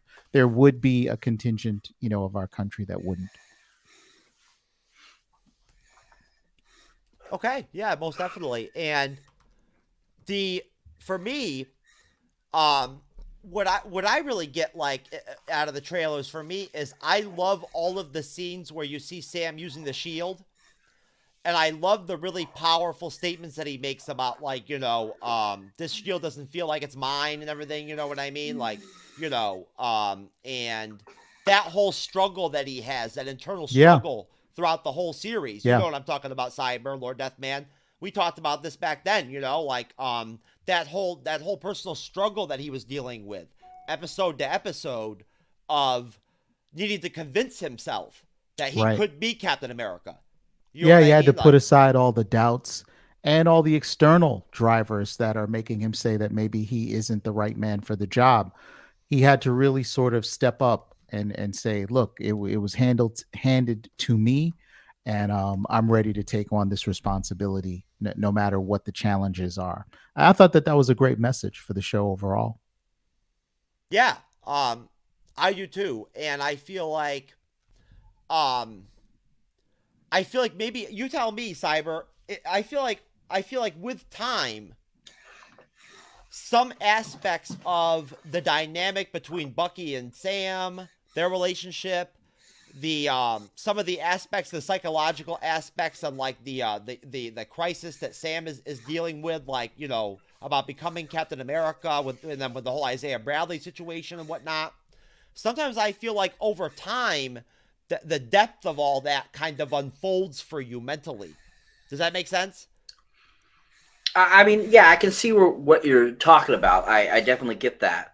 I mean, overall, in my opinion, I think that was an interesting concept that they decided to go with. Having it where a super soldier was also there were other super soldiers made around the same time as Steve was, and one of them happened to be a black man. I think that's an interesting idea. I think that was fun. I thought that was something interesting they brought in. I mean, and definitely I can understand why they did that at the time, because this came out shortly around when whole Black Lives Matters thing was happening, and the whole all the craziness that happened in the year 2020. And so it was nice to see them also want to bring in another character from the comics that we weren't super familiar with, and got to know him and got to see this other super soldier, basically. So I thought that was a cool concept, and it was fun to see this new character as well. And how about how they balanced out like the PC SJW like type of like racial injection that they tried to put into the series sort of at times, how they balanced it out the way they did with Sam's attitude that I loved in the series, of him being like, I don't care if I'm black. You know what I mean? Like, I don't care about what happened or whatever. I'm allowed to be Captain America. Like that was cool. I respected that. Yeah. Yeah, I respected that very much too. I thought that was a great interjection and a great way to kind of like balance it out. I definitely agree with you there. I feel like that whole premise, Lord Deathman, was really profound. Like, his whole attitude of like, I don't care what happened like 40 years ago. You know what I'm saying? Yeah. I can be proud of being Captain America. And I think for Bradley's part, you have to remember that he was unwillingly subjected to being experimented on with the super soldier serum. He fought after Steve Rogers disappeared. In the comic books, he predates Steve Rogers, but I forget in the MCU, he is a Korean War era soldier who was forced to take the serum unwillingly. And then because people thought that the public wouldn't accept a black Captain America or a black super soldier in general, he was then in prison for 30 years. So I say all that to say that, that's is that informed by anything that would have happened in real life based on the attitudes of the people in power at that time? Probably, maybe, it bears some reflection, but what it comes down to is that Bradley's perspective is driven by his experience, and his experience was being in prison for 30 years.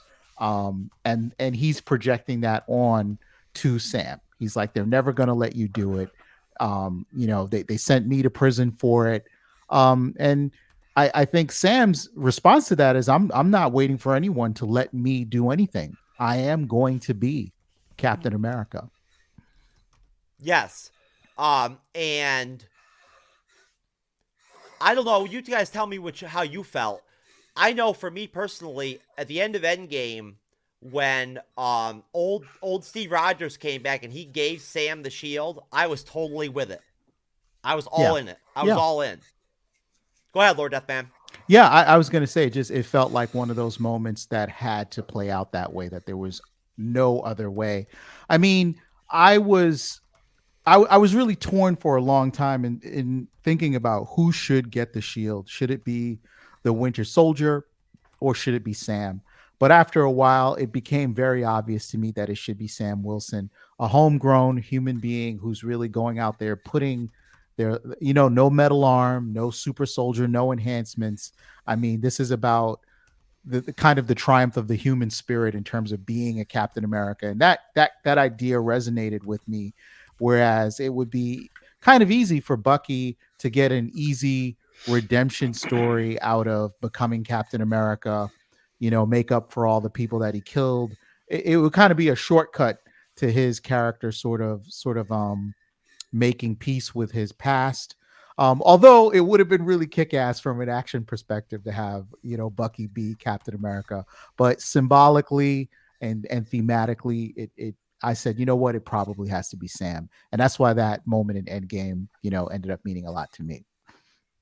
How about you, Cyber?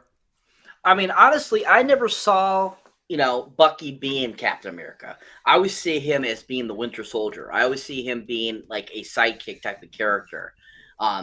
And that conflict that, he has in the show where he's like, at first he was mad that Sam didn't take the shield. Why didn't he step up to take the shield? Yeah, and I was kind of like, oh, you're saying this, but why didn't you do something about it? But at the same time, from the first moment I saw the Winter Soldier, I was like, this guy is going to be awesome. He's going to be amazing. But when they started talking after the Winter Soldier came out and they were saying, oh, who's going to be the next Captain America? Because, Steve Rogers is going to have to retire eventually, because Chris Evans is not going to want to keep on doing it. Who could be? And I remember so many people saying, oh, the Winter Soldier. And for the first moment I saw Falcon, I'm like, Falcon's going to be the next stinking Captain America because of just how he was in the Winter Soldier, what he did, like him taking on what he did. He had more of the thinking ability, or the thinking very similar to what Steve thought. And so I always foreshadowed Falcon becoming Winter Soldier, or becoming Captain America, because of, in the comics, he ends up becoming Captain America at one point. So I always thought that Sam was going to be the next Captain America no matter what. And so, I mean, that, I think is just a testament to how great of an actor Anthony Mackie is and what he's going to do in the future with this character, because I think it's going to be awesome. And I would agree with you. And I feel like, Lord Deathman, what do you think about the fact that WandaVision Season 2 is officially coming out? Yeah, I'm ready. I'm ready for some more which on which action. I think it was a given that we were going to get a season 2 of WandaVision. And for me, it's not so much about the Wanda anymore, because I do think Wanda's going to have her moment in the Multiverse of Madness, probably become, if she isn't already one of the most iconic female characters in the MCU, MOM is going to cement that for her. But for me, I really want to get back to the Vision, the cerebral side of WandaVision, bring him back into the conversation. I think we kind of left off in a really odd place with him. Spectral Vision or Evil Vision, White Vision, sort of on the ropes and trying to recover his quote unquote humanity. And so I'm looking forward to WandaVision really to get a whole lot more Vision, if they can work that out for me. Oh, hell yeah. I mean, we talked about this the other night. Cyber knows, we had this conversation. I mean, who knows where that's going to go, Lord Deathman. I don't see how it's possible that Vision does not be a part of that second season. He has to be. Yeah. It makes you wonder, where the hell is White Vision? Right. Like, where did he go? Yeah, they kind of left us dangling there. Where do you go when you're White Vision? Everyone will see you. No, but honestly, where did he go? And I know they need a big bad that's going to be worthy of the WandaVision duo, but it's really like, how do we see Wanda and Vision as a superhero pair, as a husband and wife superhero team? What's next for them? And I feel like you take those two characters and they go where not many other superheroes can go. I see Lord them as Deathman, total explorers. They've got it set it up. They've got it set up. They've got the comic book version of the West Coast Avengers, Wanda and White Vision set up right now, basically. Yeah. They do. Yeah. Like what we're going to end up getting with White Vision is going to be the cyborg or robotic, yet with like memories Vision, White Vision from the comics, basically. Right? And honestly, Cyber, Deathman, I really think, again, that when we do get WandaVision Season 2, I don't think there will be a big bad. I don't think it will be a typical Marvel, the good guy versus the bad guy story. I don't think that's how it will work. If that How do you makes think sense. it's going to play out? I think it'll be multiple players. I think there'll be a lot going on. I think that Wanda has gotten to a place right now in the Marvel Cinematic Universe as the Scarlet Witch, now that she's ascended, where she may be, honestly, the most diverse and like the character that they have right now that has the most potential in terms of what they could do with her and her character in terms of films, shows, whatever, in terms of not necessarily box office or not necessarily in terms of sheer popularity with the fandom, but the type of like art, the type of like quality movie or like or films or like or series or stories that they could do with her. That makes sense? Like, I feel like there's so much they could do with her that she doesn't even need a villain. I totally get what you're saying.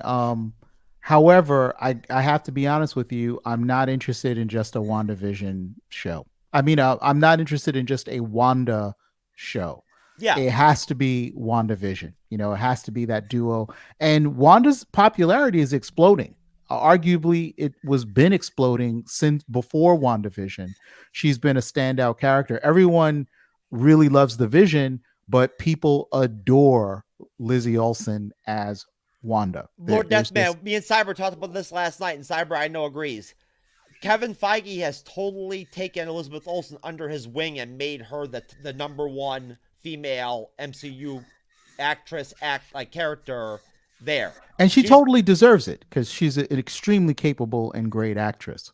She surpassed Brie Larson and Captain Marvel. Oh, she's surpassed probably 99.9% of female players in the MCU, and they've got some strong female players. Black Widow. They don't. This isn't a shared universe of slouching women, all right, of no account ladies.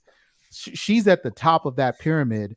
And if you're doing a series, if you're doing season 2 of WandaVision, and you don't have a big bad, you don't pull someone out of another dimension or the multiverse or something like that, then I would want to go into the love story, Wanda and Vision against the world. Hey, it is WandaVision at the end of the day, right? It has to be Vision and Wanda.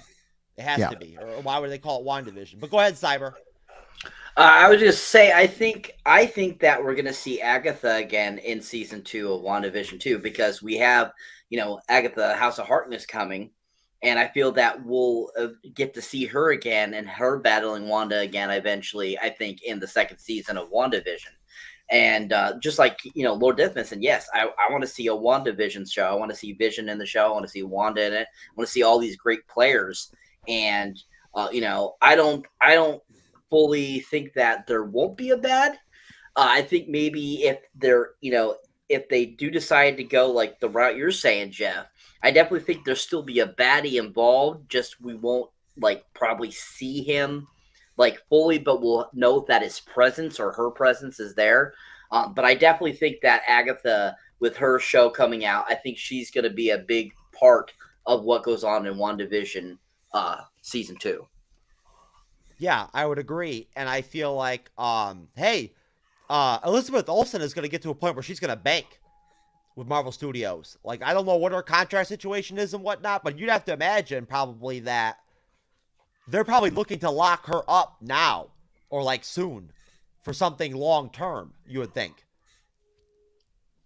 If they haven't already, I don't know what her status is, but I will say I also want them to keep a second season of WandaVision as strange and as bizarre and as outlandish.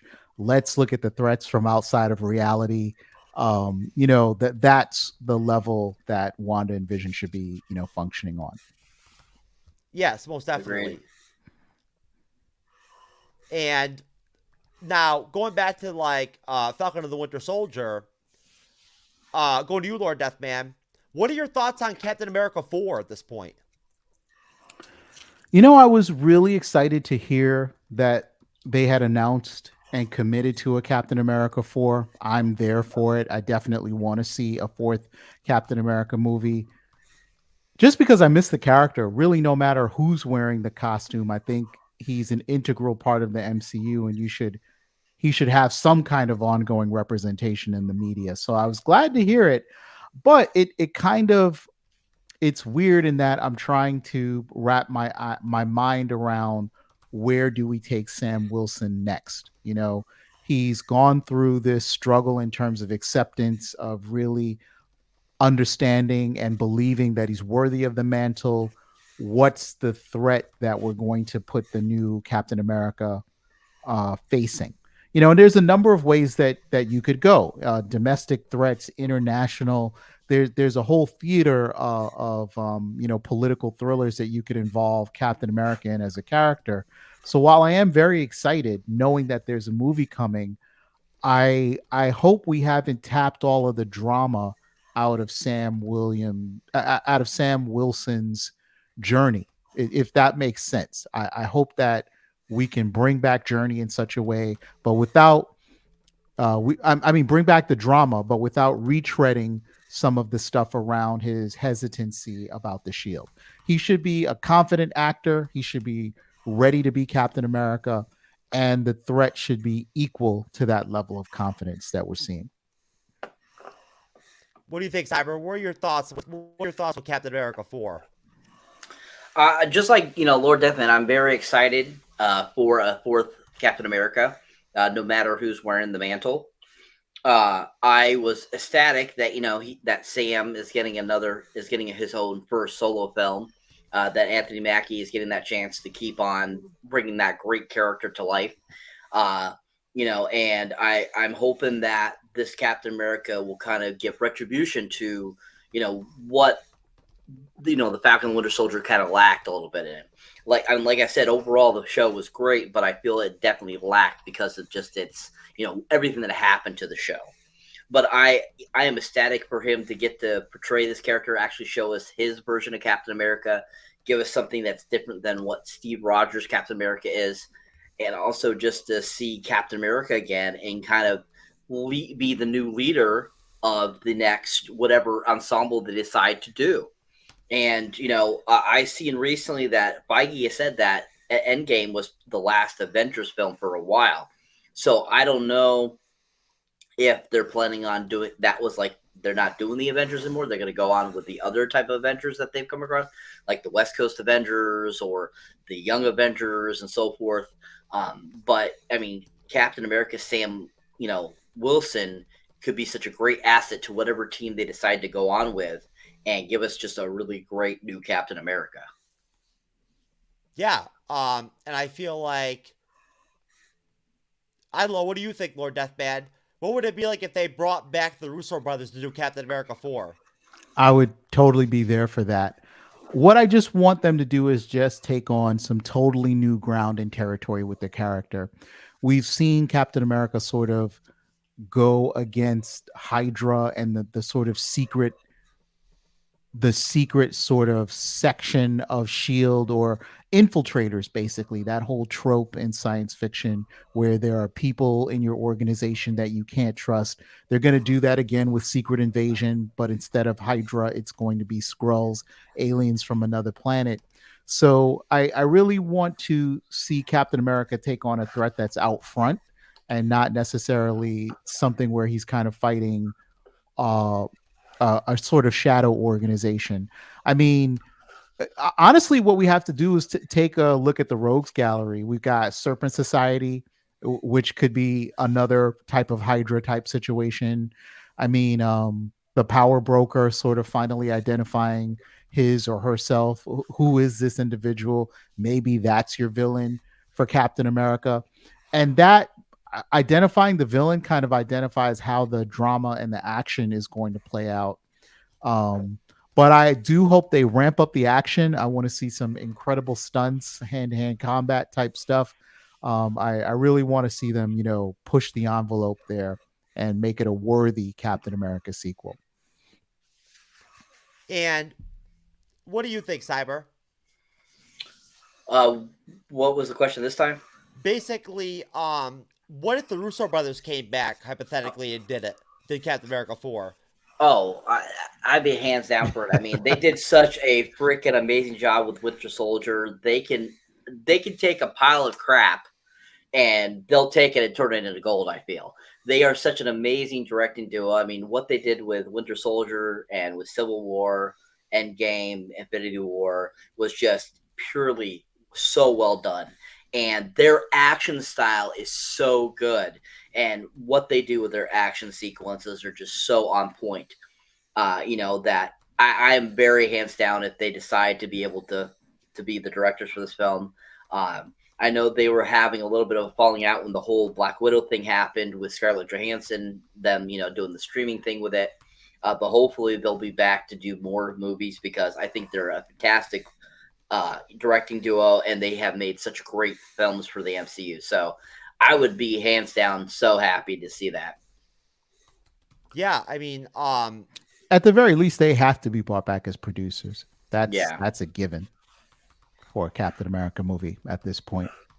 Well, I mean, honestly, what do you think? Going back to you, Cyber, would there ever be anything that would literally make the Russo brothers want to come back and do Captain America 4?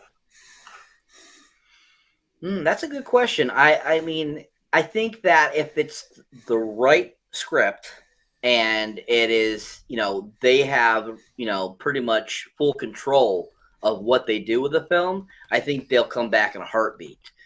Because if you think about it, like with all the ones that they have directed, I feel they had a lot of access to what was going to go on in these films. I think they took what Marvel was telling them they should do, and they took it and made it even better. So I think they did a great job. I think they did an amazing job. And I think that, if they have that chance, I think they'll take it in a heartbeat. Yeah. I mean, I don't know, Lord Deathman, does it make you a little bit trepidatious that they're bringing in that same writer from Falcon and the Winter Soldier to write the story and the script for Malcolm Spellman? 4? Yes. The showrunner. Does that make you a little bit pessimistic? No, it doesn't. And I'm going to tell you why. I think one of the few criticisms that you can level against the Disney Plus shows is that they're kind of a bloodless affair is the best way I can describe it. But if you look at something like Peacemaker on HBO Max, where James Gunn gets to pull out all of the stops in terms of being as idiosyncratic as he wants to be, people are getting decapitated, their arms are getting cut off. Like, I'm not saying gratuitous violence is a thing that you should do just to do it, but I think people are like, oh, if Malcolm Spellman comes on to Captain America 4, we're going to get a pretty tame movie outing, and nobody really wants that. But I think what you were perceiving as something that's tame, and you got to remember that this is a series where a man literally thrusted a shield into another guy's chest, and you literally see the blood and the carnage from that act. So it's not like it's completely lacking in terms of violence, but I do see what people are saying in terms of it being a little on the sterile side, just a little. I think that's a legit criticism.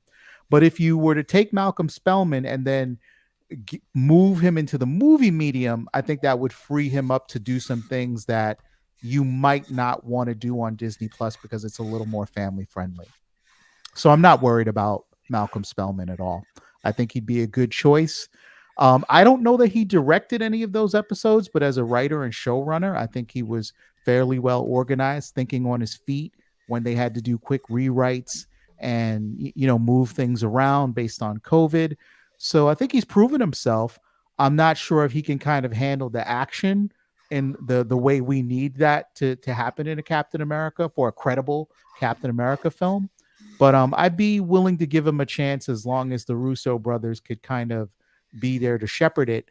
And to your question earlier about how do you incentivize the Russo brothers, because they had all the freedom that they wanted. They had full support from Kevin Feige, and it's a clubhouse for them working with actors like Mackie and Stan, so they had everything they wanted. The one thing that you could give them on top of that to come back, I think, is a shot at Secret Wars as the next, sort of big event MCU film in the theaters. And I mean, what do you think, Cyber? Does it worry you at all and whatnot that Alonzo Spellman is going to be the one that's going to be writing the story for the film? I am not familiar with who that is. Are you worried about him potentially maybe going a little bit too far, maybe with like the racial injection, like he did with Falcon and the Winter Soldier? If he goes in that direction again?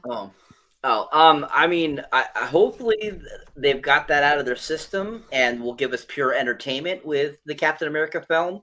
I mean, I'm sure there will be some interjection of racialness in the film because Sam being black. Wait, Cyber, that's a good point. That's a good point that needs to be like pointed out. Lord Deathman, that's a good point.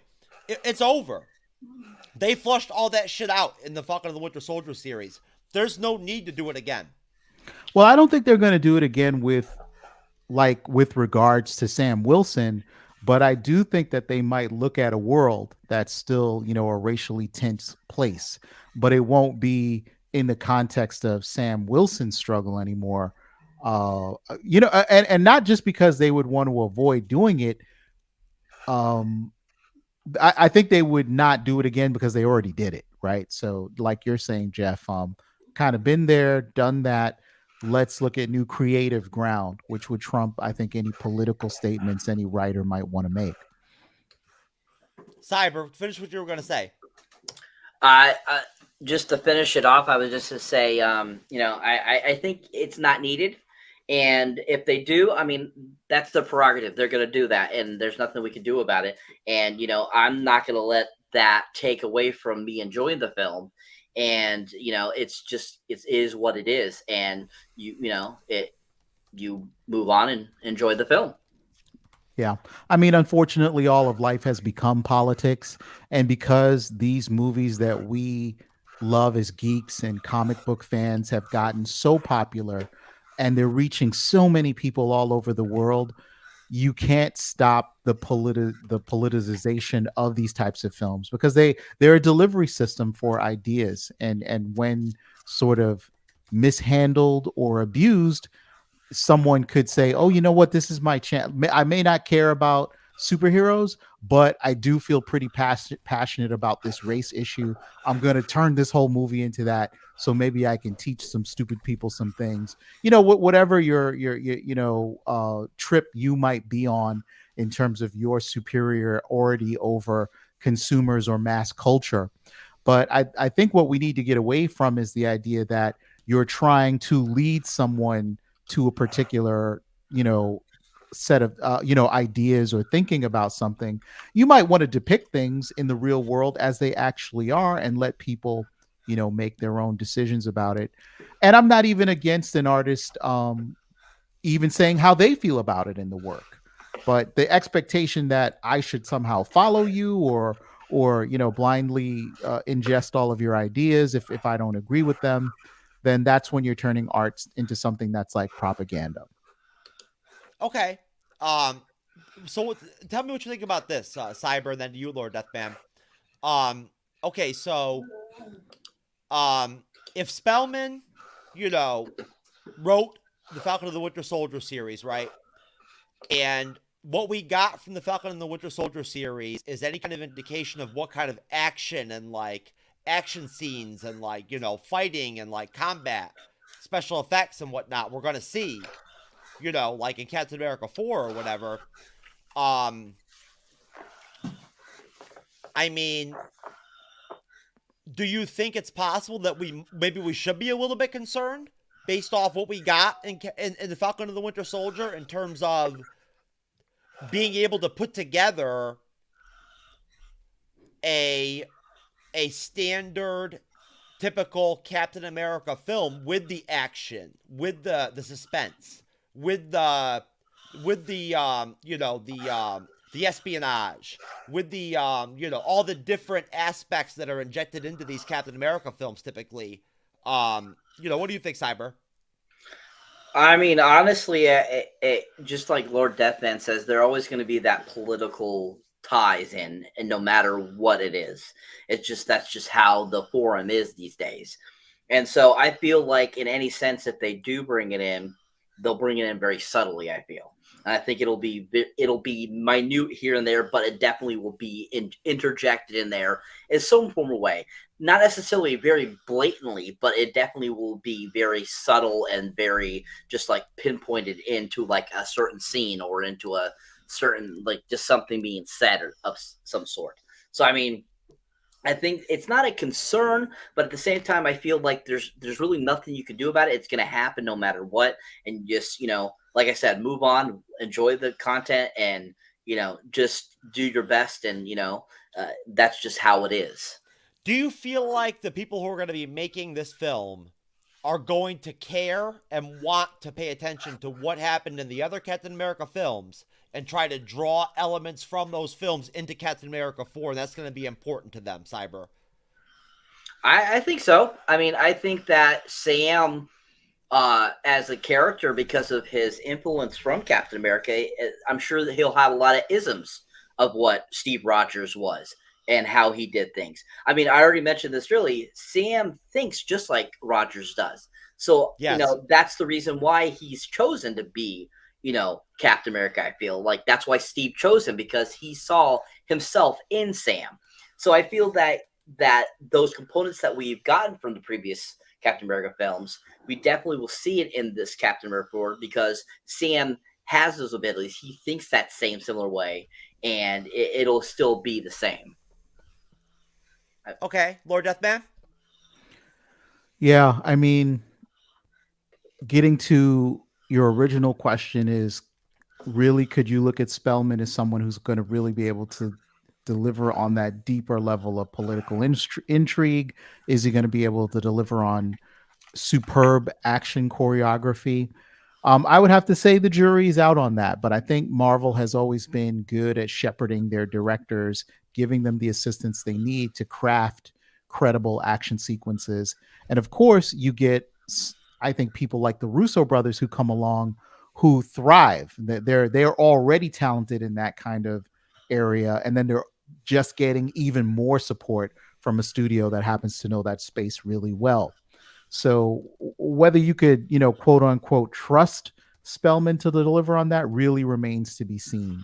I think he is going to need, some coaching, some assistance, because again, a Captain America film, I'm here for the entertainment. I'm not necessarily there for messaging or to learn about political science or how I feel about anything. I mean, I would have to say anyone who's going to learn those kinds of lessons from a superhero movie, you might want to question your educational sources at that point.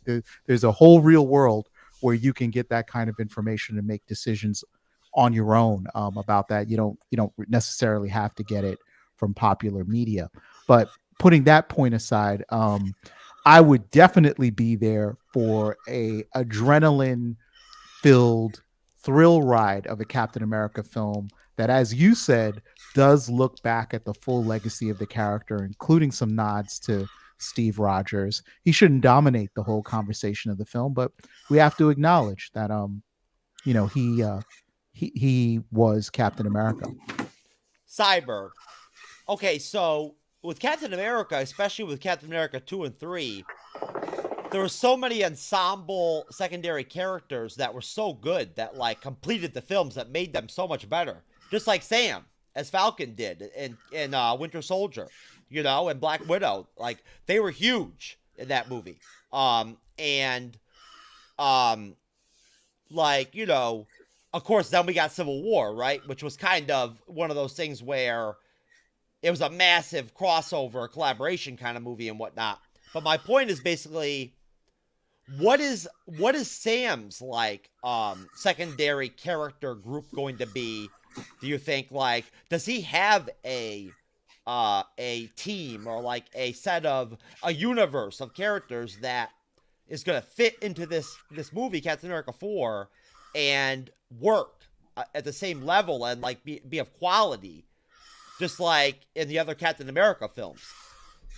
I mean, honestly, I think if they could find the right actor like they did with Sam, with Anthony Mackie, I think that it can be done again. I think that they have a lot of solid characters that we've gotten introduced to in the current films and series and stuff like that could come in and be just as strong as Anthony Mackie was as being one of the side characters, or like Sharon Carter or Maria Hill, stuff like that. I think that there's still plenty of those people that can come back in and be great side characters and give us that same level of Captain America we've gotten already in the Captain America series, along with Captain America 4. And, like we've all said, Marvel has not let us down yet. Marvel is amazing. They know what they're doing. And I think that they will do the same with Captain America 4. Lord Deathman, what do you think about the characters that are around and surround Sam Wilson, Captain America, that he'll be taking into this film? That's a great conversation to be had, because a part of what makes Captain America films so good are the supporting cast. It just really fleshes out his who story. replaces a Black Widow? You know what I mean? Like, who steps in and becomes the Falcon type character? Is Bucky that character? I think we have to look at some of the old and some new characters. We have to make room for the idea that his retinue is going to expand. So I definitely am there for Don Cheadle showing up in this. Not necessarily full on War Machine, but that's a supporting character. I think Sharon Carter, even though she's, on this kind of she's straddling the line between villain and hero. I think that's a legitimate supporting character to bring into a Captain America. Is she film. though? Is she the supporting character she could have been if she didn't become the power broker? Probably not, but I do feel like having her break bad creates a certain dynamic that could be pulled into Captain America 4. Yes, I was going to ask you. Do you think that's going to connect right into Captain America 4? I've got my fingers crossed. A lot of people are like, no, that's season 2 of the Falcon and the Winter Soldier, but I think that's too long to wait to have that dangle in the air about Sharon Carter. I think Captain America 4 is probably going to happen sooner than a Falcon and the Winter Soldier season 2. I can't be sure. I don't run the calendar, but I would love to see that resolved sooner rather than later. And if that means bringing Sharon Carter over as a supporting, even B level villain in the film, I think that would be a great supporting character. But then we might have to look at some other supporting characters coming into it, new players from the comic books that we haven't been introduced before. I think you're going to have to do that in order to, create a new dynamic and chemistry in terms of Sam's supporting characters. Where does John Walker fit in? Is there a role for him in this? I think necessarily there is, even if there's a minor one in Captain America 4. He has to be acknowledged as a previous Captain America, as a mantle holder. And in his new role as kind of the U.S. agent, I don't know if he's friend or foe, or if they're at cross purposes. Maybe a friendship develops. I don't know if he even could be the new Bucky figure that you were thinking of, Jeff. But I definitely think there's a role for him in Captain America 4. What do you think, Cyber? I mean, what do you think about John Walker potentially and what could happen with him in Captain America 4? Do you think that he could have a friendship with Sam? See, I don't see. I mean, I think they are kind of begrudgingly friends already. I mean, honestly, John Walker could go either way. I mean, we saw how he was in the Falcon Winter Soldier show. We saw that he ended up taking the serum. Yeah. We saw all these different things, how John Walker was. He's like nuts. He's nuts. Yeah. I mean, it could go either way. He could become a good, sidekick. He could become a good, a bad guy. You never know. And I mean, the U.S. agent character has gone so many different ways in the comics as well. So we don't know exactly where that goes. But like Lord Deathman says, I definitely think it's necessary to have John Walker, in the series or in the film at some point, just to recognize him that he did hold that mantle of Captain America for a short time, as it was, and so forth. If you make a season of a series like the Falcon and the Winter Soldier, do you have to carry everything over into the solo film after? Does that have to happen? No, it doesn't always happen. But if you want good storytelling, I think that you should take a little bit of each element and apply it to the future film. Okay. And so I guess the question would be, of course, what would be the villain? See, now, this is one film where I do believe, without question, that it will be a typical Marvel formula type deal where it will be a main villain versus the good guy, or the two good guys, Bucky and Sam, whatever. At that point, what do you guys think? Do you have any thoughts at all, ideas at all, who could potentially be a main villain? Or like a main, like, group of villains, like, that could be the big bad guy of Captain America 4. What do you think, Cyber? I honestly, I don't know because I'm not familiar with when Sam becomes the Captain America role. I'm not sure who his bad guys are, who he has to fight in the comics. I'm not very familiar with that, so I couldn't really tell you. But I mean, at this point, with all the different characters they brought in, with all the different characters and their arcs just changing, I mean, really, it could be anybody. But offhand, I couldn't think of one character offhand because, like I said, I don't know Captain America, Falcon's Captain America, what some of his enemies have been. Lord Deathman, do you think they could actually connect the Thunderbolts into Captain America 4? Yeah, and that's actually the villain team that I thought that was on my mind for Captain America 4. If you were looking to do villains, assembling the Thunderbolts in Captain America 4. What if they introduced them in Captain America 4? Yeah. I think that would be a great choice for villains, because when you look at Captain America villains in terms of comparing them to other types of characters, rogue galleries, the pickings are slim. I don't want to see the Serpent Society. Yeah, the Serpent Society. You got people like AIM. You got the Red Skull, Arnim Zola, maybe MODOK, Hydra. You get a list of folks that we've either seen already or probably wouldn't be as dynamic as they could be when you had to translate them to the movies. But the Thunderbolts as villains in Captain America 4, or working at cross purposes against the new Captain America, would be, and I think it would make for an amazing movie right there. Because that brings Florence Pugh in. I was going to say, what if they drop Florence Pugh into that film and she steps in for Black Widow and she actually fills that role? What would that do for the film? Well, I got to tell you, it's going to cause some an inferiority complex in Sam, because the Thunderbolts is shaping up to be a roster of some of the deepest level actors, in terms of spycraft.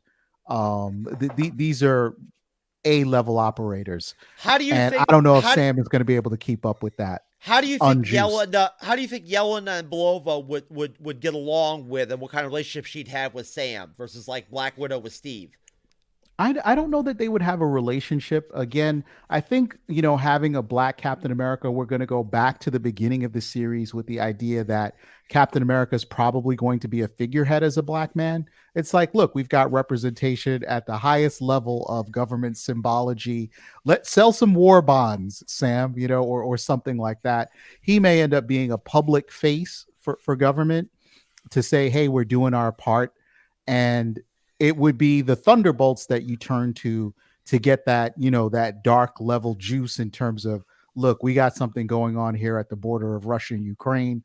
Thunderbolts, right? Like they would be the guys that you get into the field, and they'd probably be more ruthless actors, not people who are concerned about collateral damage. It would really be about, the Thunderbolts would be results driven. Let's put it that way. And I could easily see that turning into some kind of conflict between them and Sam Wilson. Cyber, what would you think about that? What if they threw Yelena Belova into the mix? I would like it. I like to see Florence Pugh more, and in the Marvel universe, and I think it would be a great addition. I think that they would have a completely different chemistry than Black Widow and Steve had. I think it would be more of a like a love-hate relationship, I feel. Because of how, I feel like Sam has a certain way of thinking, which is a little different than Steve, and Florence Pugh's Yelena is definitely different thinking than, Scarlett Johansson's Black Widow. So I feel that they would have like an understanding of each other, but I also think that they would have like this love-hate relationship that would work really well and make a great addition to the story. I think they would talk a lot of shit to each other and whatnot, and bust balls and whatnot a lot, and so, like, as far as Bucky goes, right? Do you feel like, Cyber, like Captain America 4 is the next step, or like the next spot where we're going to see Bucky pop up and we're going to see him evolve into whatever he's going to be, like whatever direction he's going to go in? besides being Sam's like, like best friend or whatever and whatnot and teammate and whatnot. Do you feel like that's going to be his like landing spot? Or do you think we'll see Bucky in something until before then? I mean, it can go either way. I mean, I think that Captain America 4, especially with it being Sam being captain, I think it would be, Marvel's best option to bring him in and have that kind of be his next spot if they decide to keep, the Winter Soldier around, because they already have that history. We saw how their relationship changed by the end of the Falcon of the Winter Soldier, and we see that Bucky's a really good addition to fighting and using as a great ally. So I mean, like I said, it could go either way. They could put him in, they couldn't put him in, they could put him in something else. I don't know exactly what Marvel's thinking is on that at this particular time, but definitely I think Captain America 4 would be a good place to put Bucky next. Same thing to you, Lord Deathman. You see Bucky popping up in something else. You see Sam popping up in something else. Do you think Bucky could maybe potentially show up in like the Wakanda series that they're going to do? I think he will show up in the Wakanda series. I think that they have to do that or they'll have a lot of unhappy fans. But I'm not so sure about putting Bucky into Captain America 4. I think that's a conversation that then starts to turn into the Falcon and the Winter Soldier all over again. But wait a minute though, Lord Deathman. You don't think that like literally they're so good together? You know what I'm saying? They're so good cinematically and like they are. And on the TV show, the chemistry is there 1000%. I think that they're a great team. But is Captain America 4 going to be a buddy movie? Or is it going to be about Sam Wilson as Captain America? But where does Bucky go then? What is his path? What is his direction in the Marvel Cinematic Universe without Sam? Well, I do think that Bucky's got a lot of red on his ledger, and he's probably going to have to continue that journey of redemption in terms of making amends to some of the people whose lives he's impacted as the Winter Soldier. So I don't see that being, hey, I did that for a season and now it's over. I think that's going to be an ongoing thing for Bucky. But I'm not saying Bucky shouldn't be in Captain America 4, but with Sam Wilson transitioning from being the Falcon to Captain America, that dynamic between the two of them might have to change just a little bit so that, Sam can kind of take center stage just the way Steve would in any Captain America film. What do you think, Cyber? To that same question? Oh, I apologize. No. Do you think it's possible that they could just take Bucky out of the film? I mean, yeah. I mean, they could. I like I said, it could go either way. He could either not be in it or he could not be in it. I think that it would be good no matter what decision they decided. I think if he's not in it or if he is in it, I think it'll still be a good decision. Because, I mean, Bucky can really be used in so many different places. So, I mean, it really wouldn't harm the film if he's not in it. And also, I don't think it's a great advantage to put him in the film. I just feel like Sam is like he's his only friend, and he's his only legitimate connection to the real world, to the official world, to the action. Like without Sam, he's back to black marketing shit and whatnot. You know what I mean? Secret identity shit. And I mean, hey, I mean, it's an interesting conversation, wondering what they would do with Bucky. But you guys tell me, this will be the last thing I'll ask you. I feel like they're already in pre-production. They're in pre-production for Captain America 4 already. And I feel like it will probably come out in mid phase 5.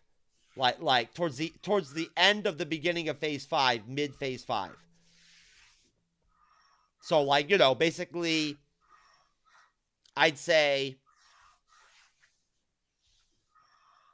it could literally be in full-on production next year. Yeah, I don't think that that's unreasonable. I do recall reading somewhere when they made the initial announcement about Captain America 4 that it wasn't really clear if Sebastian Stan was going to be in that new movie. I really think that Malcolm Spellman Malcolm Spellman was the only thing, and Anthony Mackie are the only two elements of Captain America 4 that are a certainty.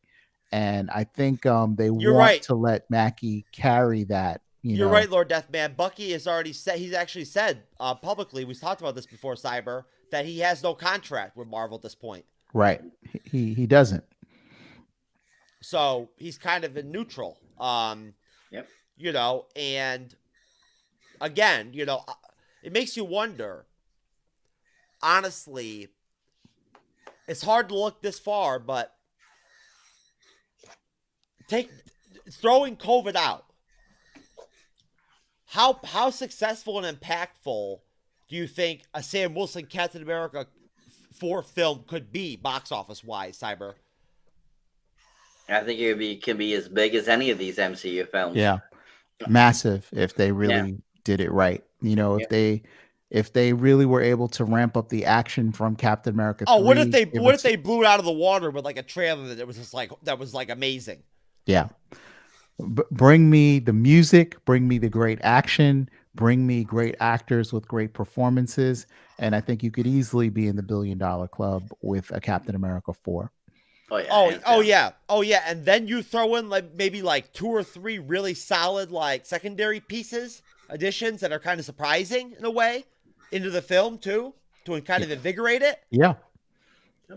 That will just drive the value up even higher. And the fact that we aren't able to sort of speculate ourselves into a corner where we know exactly everything that's going to happen with Captain America 4 makes it gives it that much more of a chance of being successful, I think, because the whole trick to these films is surprising the audience. And I think that's what they're going to do with Captain America 4. Well, hey, I love the Earth-based, the city-based, like the on-the-ground type characters and type stories and type shows and movies and whatnot at the end of the day. I love Daredevil. I love Spider-Man, like, you know, being Spider-Man in New York City, you know, like fighting crime locally and whatnot. I love that angle. You know, like I'm down with the whole cosmic MCU, I am. But for me, I look forward to films like Captain America 4. Yeah. It's gonna be a real time, on the ground, Earth-based film. Yeah. And I enjoy that kind of aspect. And I feel like last thing, am I wrong, or are these people who are actually always out there complaining that like Sam can't fight like hand to hand? I don't agree. You know what I will say about that is that it's not true that he can't fight, but I do think that there's room for improvement. And I think that if he gets to the right training regimen, gets the right stunt people, we can step it up a little bit for Mackie. I think there is a little room for improvement, but he's certainly competent when it comes to doing that kind of action choreography. Well, if I ever get a chance to get anywhere near this Frankie douchebag and whatnot, he can just copy what goes down there. You know what I'm saying? And like, you know, and just follow my lead. You know? Indeed. Yeah, I don't need a shield to knock a motherfucker out. But anyway, Cyber, what do you think? I mean, do you think that Sam can't fight? No, I think Sam could fight. He's proven it in all of his movies that he's been in. I mean, look at his action sequences in Civil War, his action sequences in the Falcon and the Winter Soldier show. He has really good hand-to-hand combat. He has really good presence, and I think he's a really good fighter. Does using his wings take something away from his fighting? No. Okay. Well, hey, you know what? That's a great way to end the show. Hey, awesome segment, guys. I loved talking about Falcon and the Winter Soldier. And talking about Captain America 4 was great. Yeah.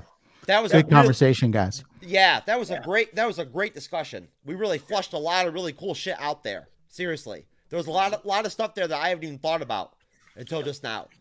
Lord Deathman, hey man, thanks for being the man of the moment and showing up last minute and being like, "What up?"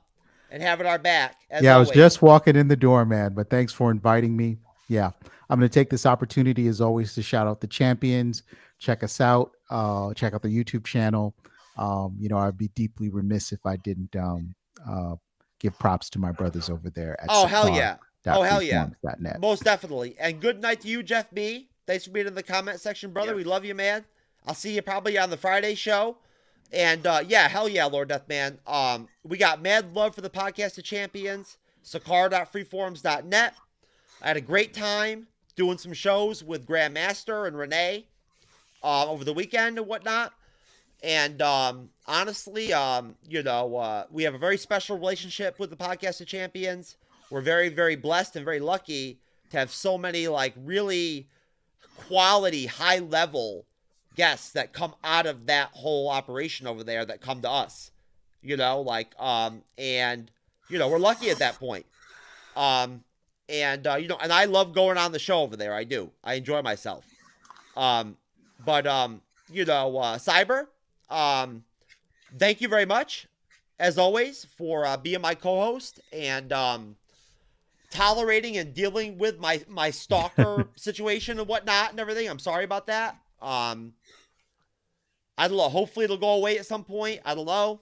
We'll see. But anyways, either way, you were great tonight. Great moderating. You know, Alexis was gonna steal your shit for a minute there. She was gonna take your spot. You know, but that's okay. And either way, it was good to see you again. Good to record with you. And you know what, folks? For once, we're not going to do any plugs or anything and whatnot. All we're going to just say is that, look, we want to hit 1,000 subscribers for our YouTube channel by the end of March. We need every single individual one. So if you're checking us out, take a minute, subscribe to the YouTube channel. All right? Peace out, fandom.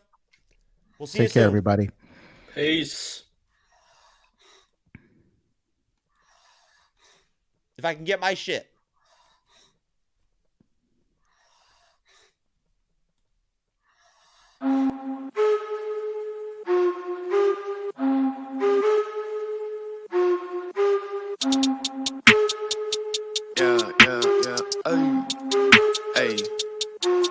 Said, excuse me, but you don't understand where I'm at. I was all around the world, on span, cross the map. I've been laying low and now it's time to pop up, bitch, I'm back. Now I'ma run it up. Snooze on the kid that you dumb or what? You better